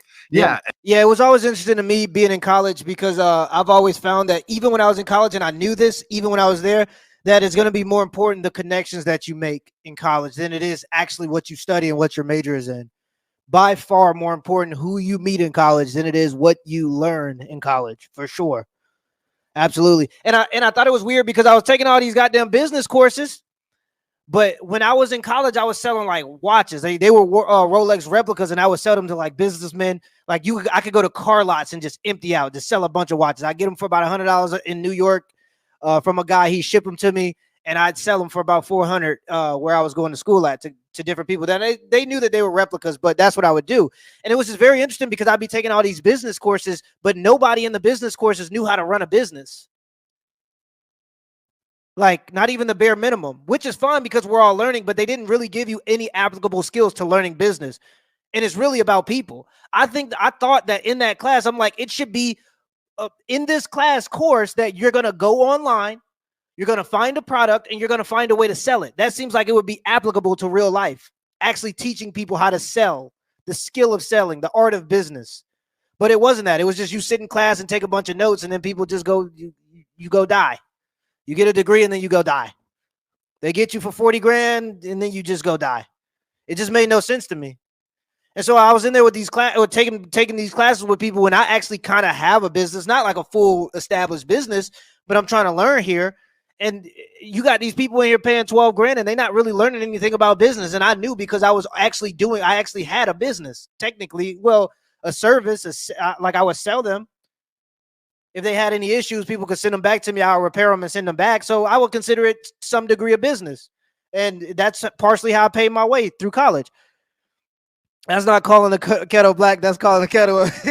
That was a genius metaphor. Keep up the great work. I appreciate you, dog. Appreciate the super chat. But yeah, I just found that so interesting. They didn't even really teach any applicable skills. I thought that was weird. For people that are going $60,000 into debt to learn about business and to not know anything about business when they leave is crazy to me. And to be taught by a person that doesn't even have a business is even crazier. That's egregious work. I ain't gonna lie to you. 60 grand to not, yeah, that's egregious work. I ain't gonna lie. But I felt the same thing when I was in college. I thought the same thing. The people you meet are going to be far more important than the things you learn. That's why I always did extracurriculars. I was on the track team, but I went to the marketing club. I was the vice president of the marketing club because I thought that marketing would be important for my life. I would go do elevator pitches at like these little events, not because I liked it or I wanted to. It's because I knew I had to learn how to shake hands and smile so that I could fake my way into some shitty office job. That's what I was going to do. I focused more on the social skills when I was in college than I did the actual learning. I was on Quizlet. I was there Googling like a motherfucker. As soon as test day came, Googling like a motherfucker. We're doing very well. And so it's $49. Tell me again how it works. So it's $49 a month. You get access to 18 modern wealth creation methods. We teach all the different things about how to make money. We also have some concentration tests in there because a lot of the people who join are quite young and they have TikTok brains. So we force them to learn how to sit down and pay attention again. And we teach 18 different ways to make money. We have different professors in there. We have live calls every day. It's now the largest online educational platform in the world. We own university.com, which they really hate. That was an $8 million domain. So we bought university.com. No way. Yeah, that's ours. And I've actually been told that me going to war against the educational system is one of the reasons that I got in so much trouble, because now you have children who are choosing $49 a month and then starting to make contracts and make money online within a few weeks, as opposed to going to get these $100,000 degrees and getting in debt. So we're doing very, very well. And I'll tell you something. I hired someone. He even said, I graduated at the top of my like hustler university class. I mean, he was like, yeah, I was one of the best in like sales. And I was just like, I think it's incredible. I love it. As someone who came with a family that could not afford a single dollar towards the education system, right. Someone I was then forced to drop out in my senior year, who then became a slave to loans. Yeah. I really want to commend you on that, because that kid is now cutting so many corners in life because of something that, the monstrous Andrew Tate, taught him how to do. But we teach agency. And also one of the reasons why we decided to do that is I also think that it's a lot easier to resist oppression if you have the ability to make your own money. Right. A lot of these people, once they start working corporate, they're screwed. Yeah. If you work for a corporation, you're going to have to get the jab, and you're going to have to wear the mask, and you're going to have to go to HR meetings, and you're going to have to call that he or she. So by teaching people to make their own money and have their own, or at least have their own faith in themselves that they can make their own money, it allows them to be freer in their minds. Hustlers University has been under massive attack by the Matrix as well. We have a whole bunch of tech problems. They keep trying to attack us and hack us and all these kind of things. And the MSM actually did an article attacking me, saying that I am promoting homophobia inside of my university. Because what happens is, we have 250,000 students now. It's quite large. Wow. So I'm not in charge of all of the chats. Of course, I'm CEO, so I don't even know what's happening in the chats all the time. But we have open chat rooms where the students can talk with each other, which are moderated by AI. And we have a few moderators, but we can't moderate everything. And one guy said, how do I cancel my subscription? And everyone started replying rainbows. And I found it super funny. And because I laughed about it, they did this whole BBC hit piece on how my school promotes homophobia. Like, there's nothing I can do right in the world, unfortunately. I have TatePledge.com. I dedicate $25 million a year to feeding people. That's somehow wrong. I have an online educational platform that costs less than pizza, that teaches children how to focus and pay attention to make money online. Somehow that's wrong. Yeah. I teach men how to be strong and to resist oppression and to go to the gym and not be afraid to stand up for themselves. Somehow that's wrong. Like, you can't win against these people anymore. Well, because you're teaching them the code of how not to be enslaved by the Matrix. matrix. And so that's problematic. It's why I'm deemed problematic. It's why Ye, who survived Hollywood, in my view, survived MK Ultra attempt, is considered problematic, because you're teaching people to believe in themselves. And I think that's the number one thing that I have learned throughout all of this, is that what they really hate is the mother effing audacity. Like the audacity, Candace, when for you to go out on your own and like you were a part of this and you think that you can just keep saying that Brigitte Macron is a man. Yeah, Brigitte Macron has a penis. Yeah. I've said that, and I'm going to keep saying that because I've looked into it and it's true. Been around. And yeah, I've been around. I know a man when I see one, and this does pass the sniff test. And to say, you know, that these acts happened. And so I think that is the problem with people like you, people like me, people like Ye, is that we're giving people the permission to be themselves. It's so interesting you say that, because the first time I was ever super heavily attacked by the Matrix is when I said depression wasn't real. And the backlash was incredible. Because drugs, they drug these kids out of their minds. That's right. They were so desperate to try and convince me or demonize me for saying depression wasn't real. And I was like, look, feeling depressed is real, but I believe you have control of your own mind, and it's down to you to fix it. You don't need drugs, and you haven't caught a disease. You just need to change your scenario, change your settings. Now, PTSD is real. I can tell you, I had it after jail. I know that mental health issues are real, of course. What I'm trying to say is that depression as an idea in the West is so massively overprescribed that it no longer has any value. It's just sadness. Right. It's just sadness. You're just sad. That's a normal human emotion. Like, you know, go outside, go for a run, hang out with your friends. That's right. I see. That's going to keep coming. I would argue that it's one of the strongest human emotions, being sad, because it promotes you to make change. It does. Being uncomfortable. I think that's one of the biggest issues with scrolling. I think that instead of feeling those things and taking time to solve your own problems, people just start scrolling in the moment they feel any type of discomfort. So I think scrolling has also contributed to that. Yeah, I absolutely believe you have the power to control your own life. I do absolutely believe that. And I believe usually when you're sad or depressed is because you have an issue. You know how to solve it, probably. You just are not gonna, because you're being lazy. And then you get even harder on yourself because you know how to solve the problem. You're just not doing the stuff you need to do. And that makes you feel even worse. Well, really, all you got to do is just do the stuff you need to do to solve the problems that you have in front of you. Now, I'm not saying that there aren't real, that depression isn't real. There are people that are really depressed, but like he said, it's so overprescribed. It's really hard to tell at this point. Like, people just get sad and go, I'm depressed. Like, every great thing that's ever been done ever is because somebody was like, I don't like this situation. Let me invent something to make it better. That's how humans got here. I don't like being hot. Let me make AC. They didn't just sit there and cry about it and get depressed. They solved the issue.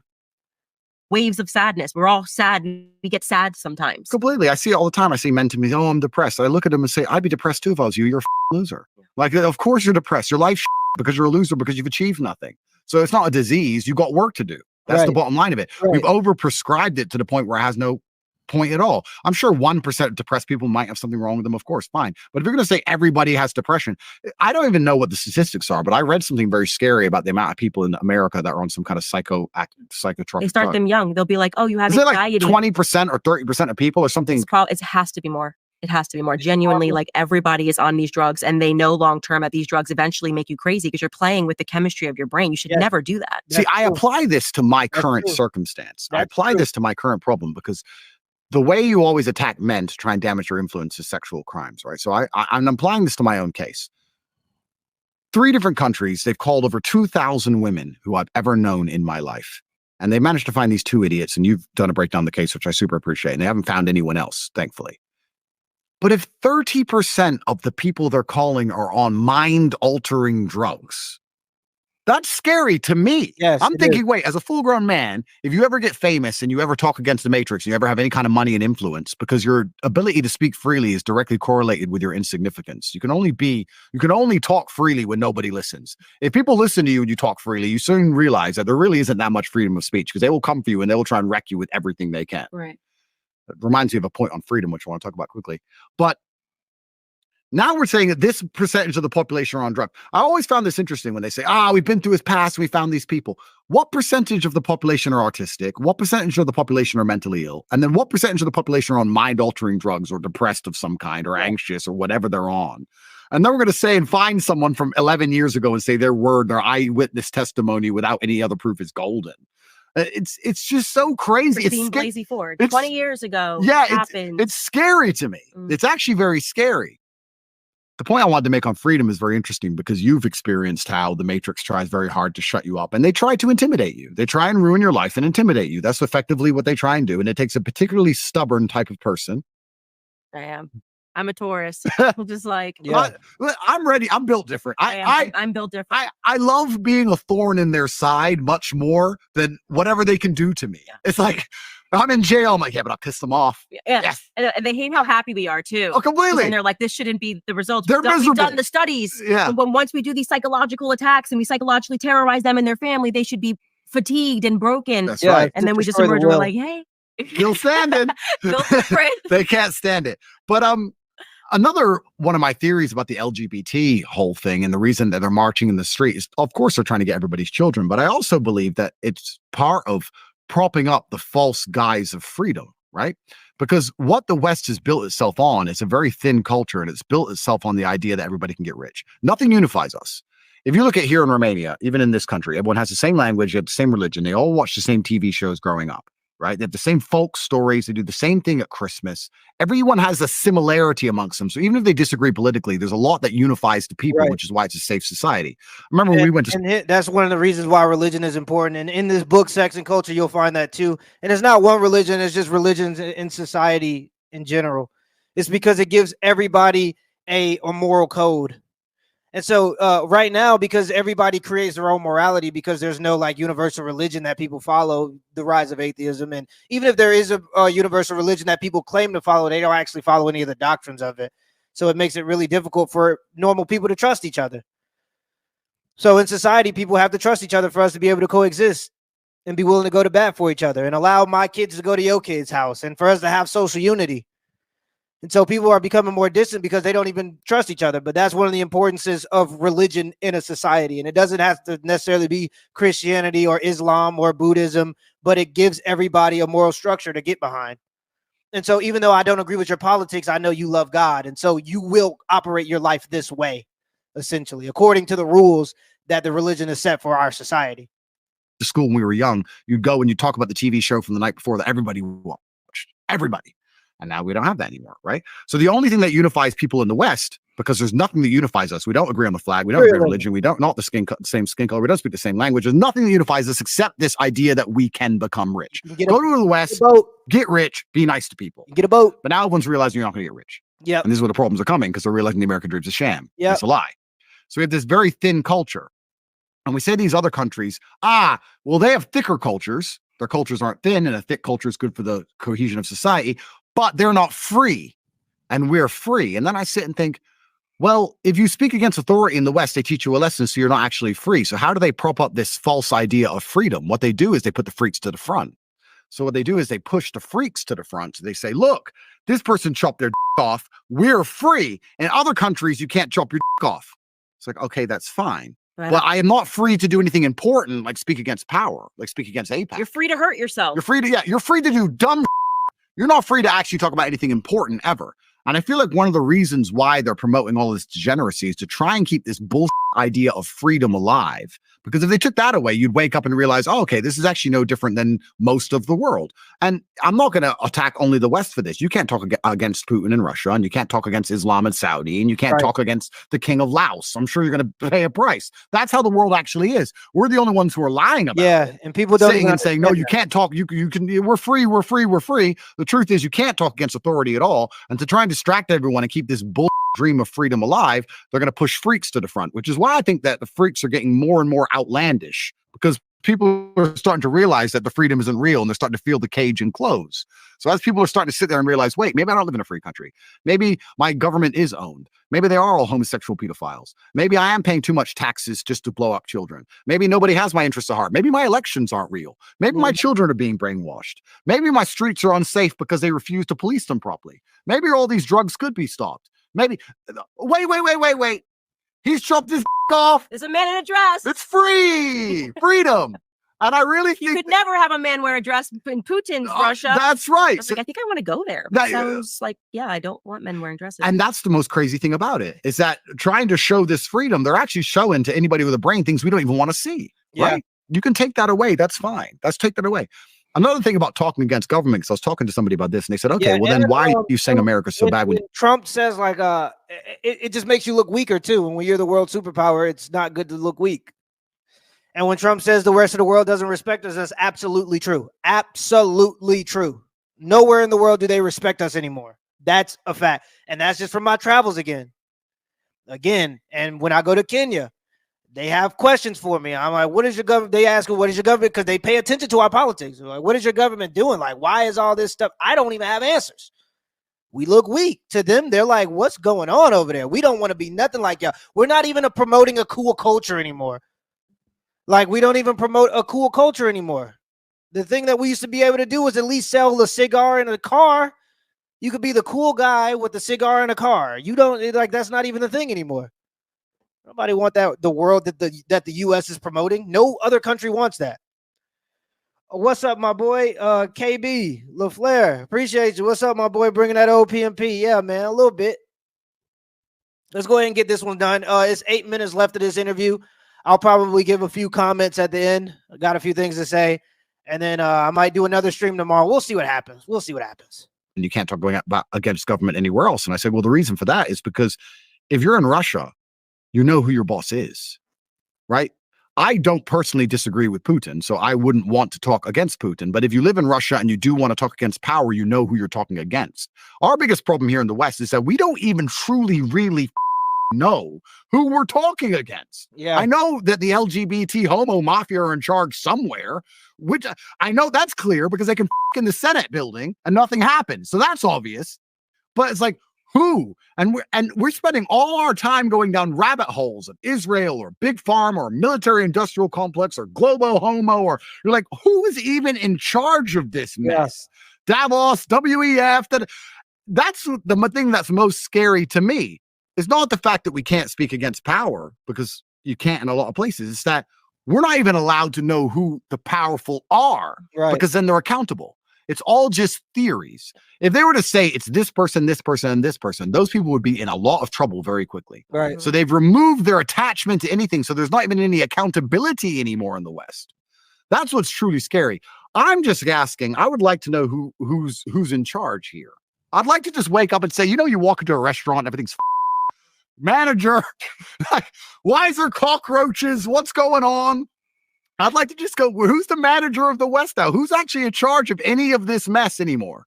At least in other countries, you get the good fortune of knowing who your boss is. Right? Yeah, I keep trying to figure out why I'm supposed to hate Putin. I'm like, okay, so he doesn't let people desecrate churches. You can't just take your boobs out as a woman and like say you're protesting and stand on top of like a statue of Jesus Christ. I think I'm okay with that. Yeah. I'm like, I know I'm supposed to be hating this. You're telling me this is authoritarian. But what you guys are doing, locking up people for peacefully protesting on January 6th, hunting grandmothers, is not authoritarian. That's right. Because women are allowed to be whores. Yeah. Like I'm like, everything about this, like if that's going to be the boss, that makes more sense to me than the people, the deep state, the homosexual agenda, the pedophilia that's being promoted. The pedophiles are allowed to write articles and protect other pedophiles. Sounds a lot better to me to have him as my boss than the, like you said, the invisible bosses, or maybe one boss who knows that we're fighting and we see that they're perverse. Yeah. And I totally agree with you. Yeah, he's a competent nationalist, which is what anybody with a brain should want for their country. You should want a competent nationalist who puts your interest above the interests of anybody else. Biden showering with his 4-year-old daughter, and the whole mainstream media colluding to hide the diary. We have Hunter Biden smoking crack and sleeping with people that look way too young, talking about incest on text messages, and the entire mainstream media colluding to cover these stories. I think I want to try the other boss if I can, just for a second. I just want to try to work there for a week and see what happens. Absolutely. So and you're completely right. We say, Russia is not a free country because, you can't do LGBT insanity. And that's the only thing they can really come at them for. They can't come at them for, they've arrested 1/10 of the people the UK have arrested for Facebook posts. Wow. So I think Tucker highlighted this. In the UK, I think it was in 2022, they arrested 4,500 people for their social media comments. In Russia, it was 400. Wow. So the UK is 10 times worse for policing speech than Russia. Wow. Free country, right? Well, Russia's not free because we don't allow them to, they're not allowed to poison the children. So they're not free. So it's actually the thing that's most scary about this freak show is the reason they're pushing it so hard to the front is because they're trying to keep this imaginary balloon of freedom and the American dream and all this garbage ahead, because we have a very thin culture. Nothing's unifying us in the West besides the idea that somehow we're free and that somehow we'll one day get rich. That's it. And that's what's so scary. You know what I found interesting about American culture? You know, the eclipse that was recent. There was an eclipse where the solar eclipse was like a few months ago.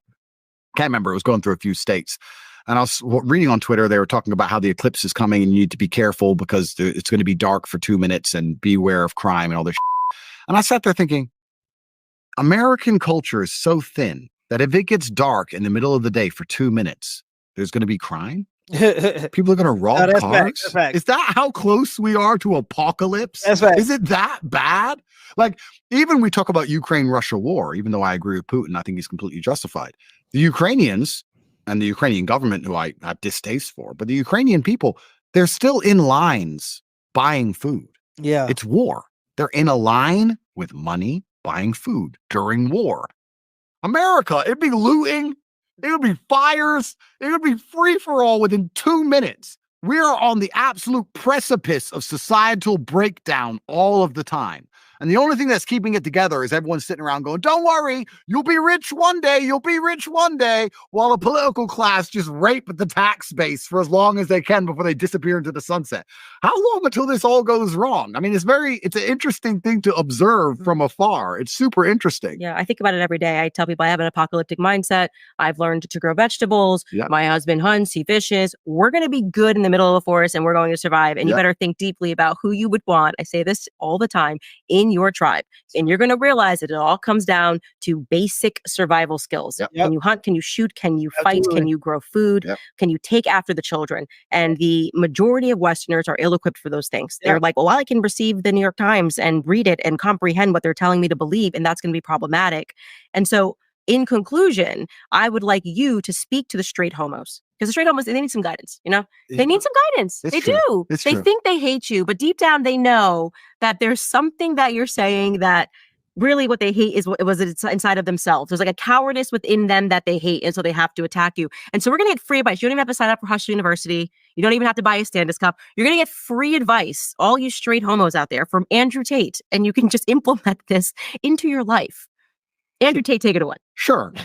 All right, let me try and think of something which is going to be inspirational. So I'm going to whoop your ass. I should say the reason they're a coward in the first place is because they're afraid of confrontation. But I want everyone at home to understand, especially if you're a man, that confrontation is certain and it's always going to be around.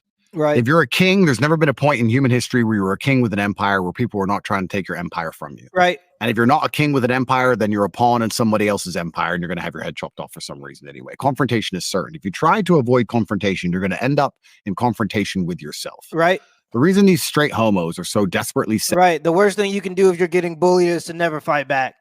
Turn the other cheek. That's the worst thing you could ever do if you're getting bullied. Try to avoid the bully. It's the worst thing you can do. The best thing you could do is fight back and lose.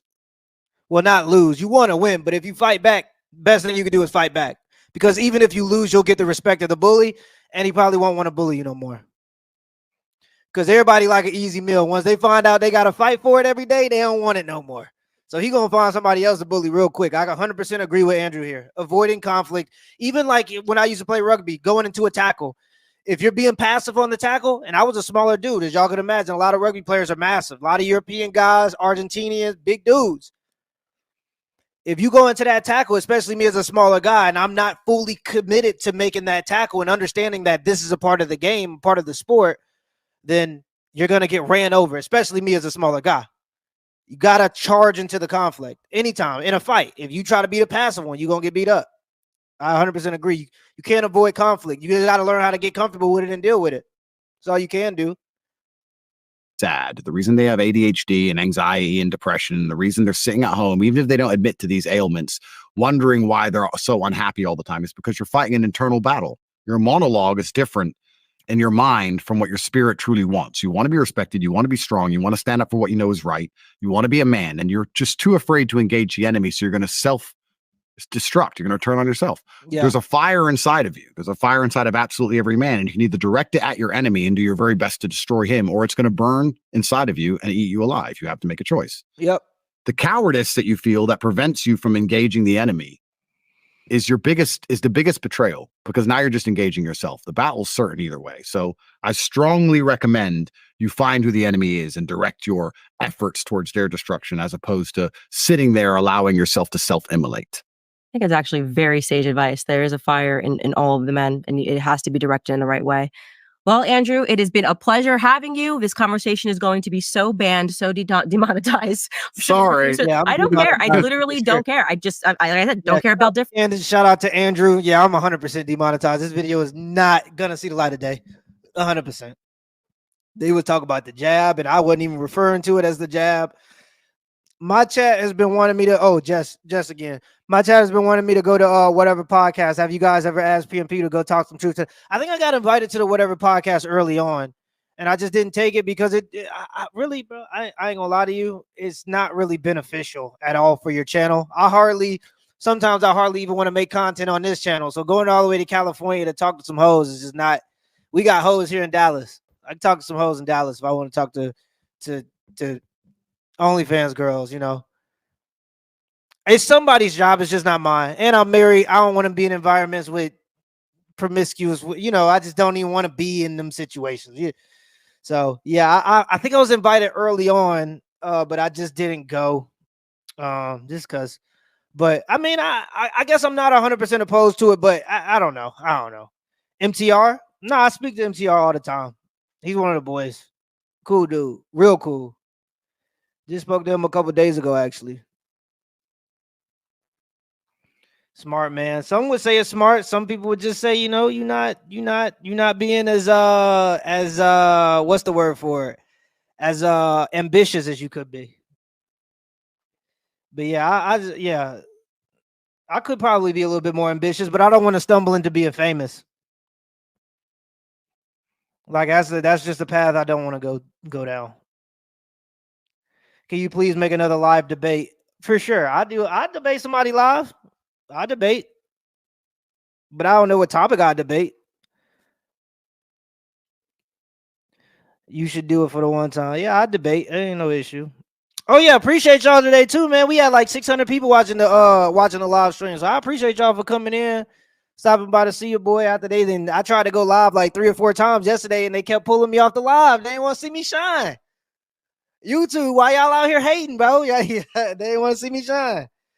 To collab with MTR, even if it's a remote live stream. Yeah, I think we were just trying to get it to the point where we could be in the same place. So next time I travel to his city, I know he's a little bit secretive about that kind of stuff, but next time I travel to his city, we might do a live stream together. But me and MTR are both kind of in a transitional phase. Like we both trying to start to get used to being live stream a little bit more. I feel like I get to talk to y'all. We get to have conversations, bounce ideas off each other's heads. And when I get to read the comments, it's more engaging than just me making a video. I'm damn near tired of making videos. Hell, I'm gonna still make them though. But everybody just, you know, eventually you want to challenge yourself, keep growing. That's what it is. Because we could just make videos all day. I could do that all day, but I debate against a lot of wickedness. W stream, I appreciate that. Understandable. HBO, hey, Bell Biv DeVoe. Oh, wait, is that Bell Biv DeVoe? That's man, what song they make? I'm tripping, y'all. What song they make? Enjoy watching content. Tell MTR to find Christ. Yeah, MTR. I'm telling you, I'm turning back religious again. I used to be super religious, like carry my Bible everywhere. I read the Bible multiple times from 5th grade to 7th grade. I plan on reading it again because now that I'm older, I'll probably have a totally different understanding of it. I watch movies now that I used to watch when I was younger, and I have a totally different understanding. Yeah, people saying poison. It is what it is, man. Everybody got their different views. I feel like religion gives people something to live for. It gives them a sense of purpose. It gives them a guide to live their life in a you know, it is what it is. Some people look at it as poison. I look at it as the cure to the poison, to be honest. I couldn't see the world making it out of its current situation without believing in something outside of without believing in something above it. I think the only way you can get men, I think a good way to mobilize men is make them feel like they got a sense of purpose. No, that's the song. Oh, Bell Biv DeVoe, that's the song. Oh, Poison. I tweaked. Oh, Poison's the name of the song. I tweaked. Yeah. Hey, I tweaked. Yeah. Hey, from Kuwait. Oh, Kuwait. Kuwait. Oh, that's in the Middle East. That's in the Middle East. I'm tweaking. Nah, y'all. Yeah, man. Yeah. Oh, I played sevens. I played sevens in rugby. Actually, hold up 1 second. I'm gonna grab my.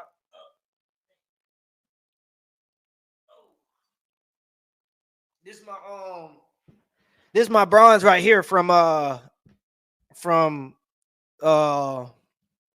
was it 2019 from the Pan Am Games in Peru. Yeah, I played sevens, bro. I was fast too, bro. I used to snap. And I joined rugby after only playing. I joined the USA team after only playing for 3 months. I used to be a sprinter in college. Broke some records in college. Went to nationals a couple times. Yeah, and our team. I mean, our team could have definitely did better at the Olympics this year in sevens. Definitely. But I forgot the dude's name. He wasn't there when I was playing. He was coming up when I was playing. I forgot one of the guys' names that was in the Olympics this year, but he damn near put the team on his back. He did a good job. A younger guy. He's gonna be real bright for USA Rugby. But wait, you can't hear me through the audio?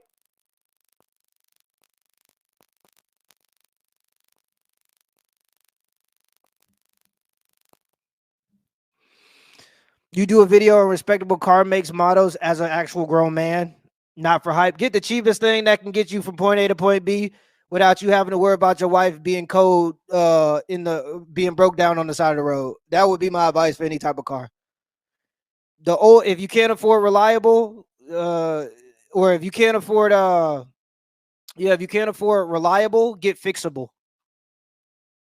So probably older cars with less electronics in them, so you could actually manually fix them if you want. Yeah, Toyota, Honda. They say the number one car for a millionaire is a Toyota.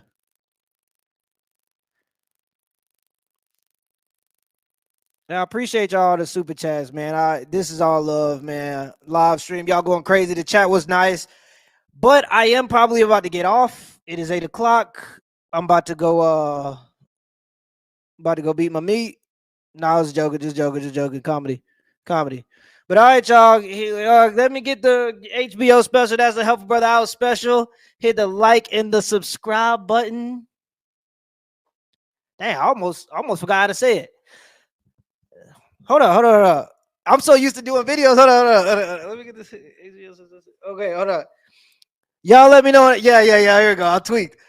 Y'all let me know in the comments below if this video was a W or this live stream was a W or L. Y'all let me know in the comments below if this live stream was a W or L. And give me the HBO special. That's a Help Brother Out special. Hit the like and the subscribe button for more content. Till next time.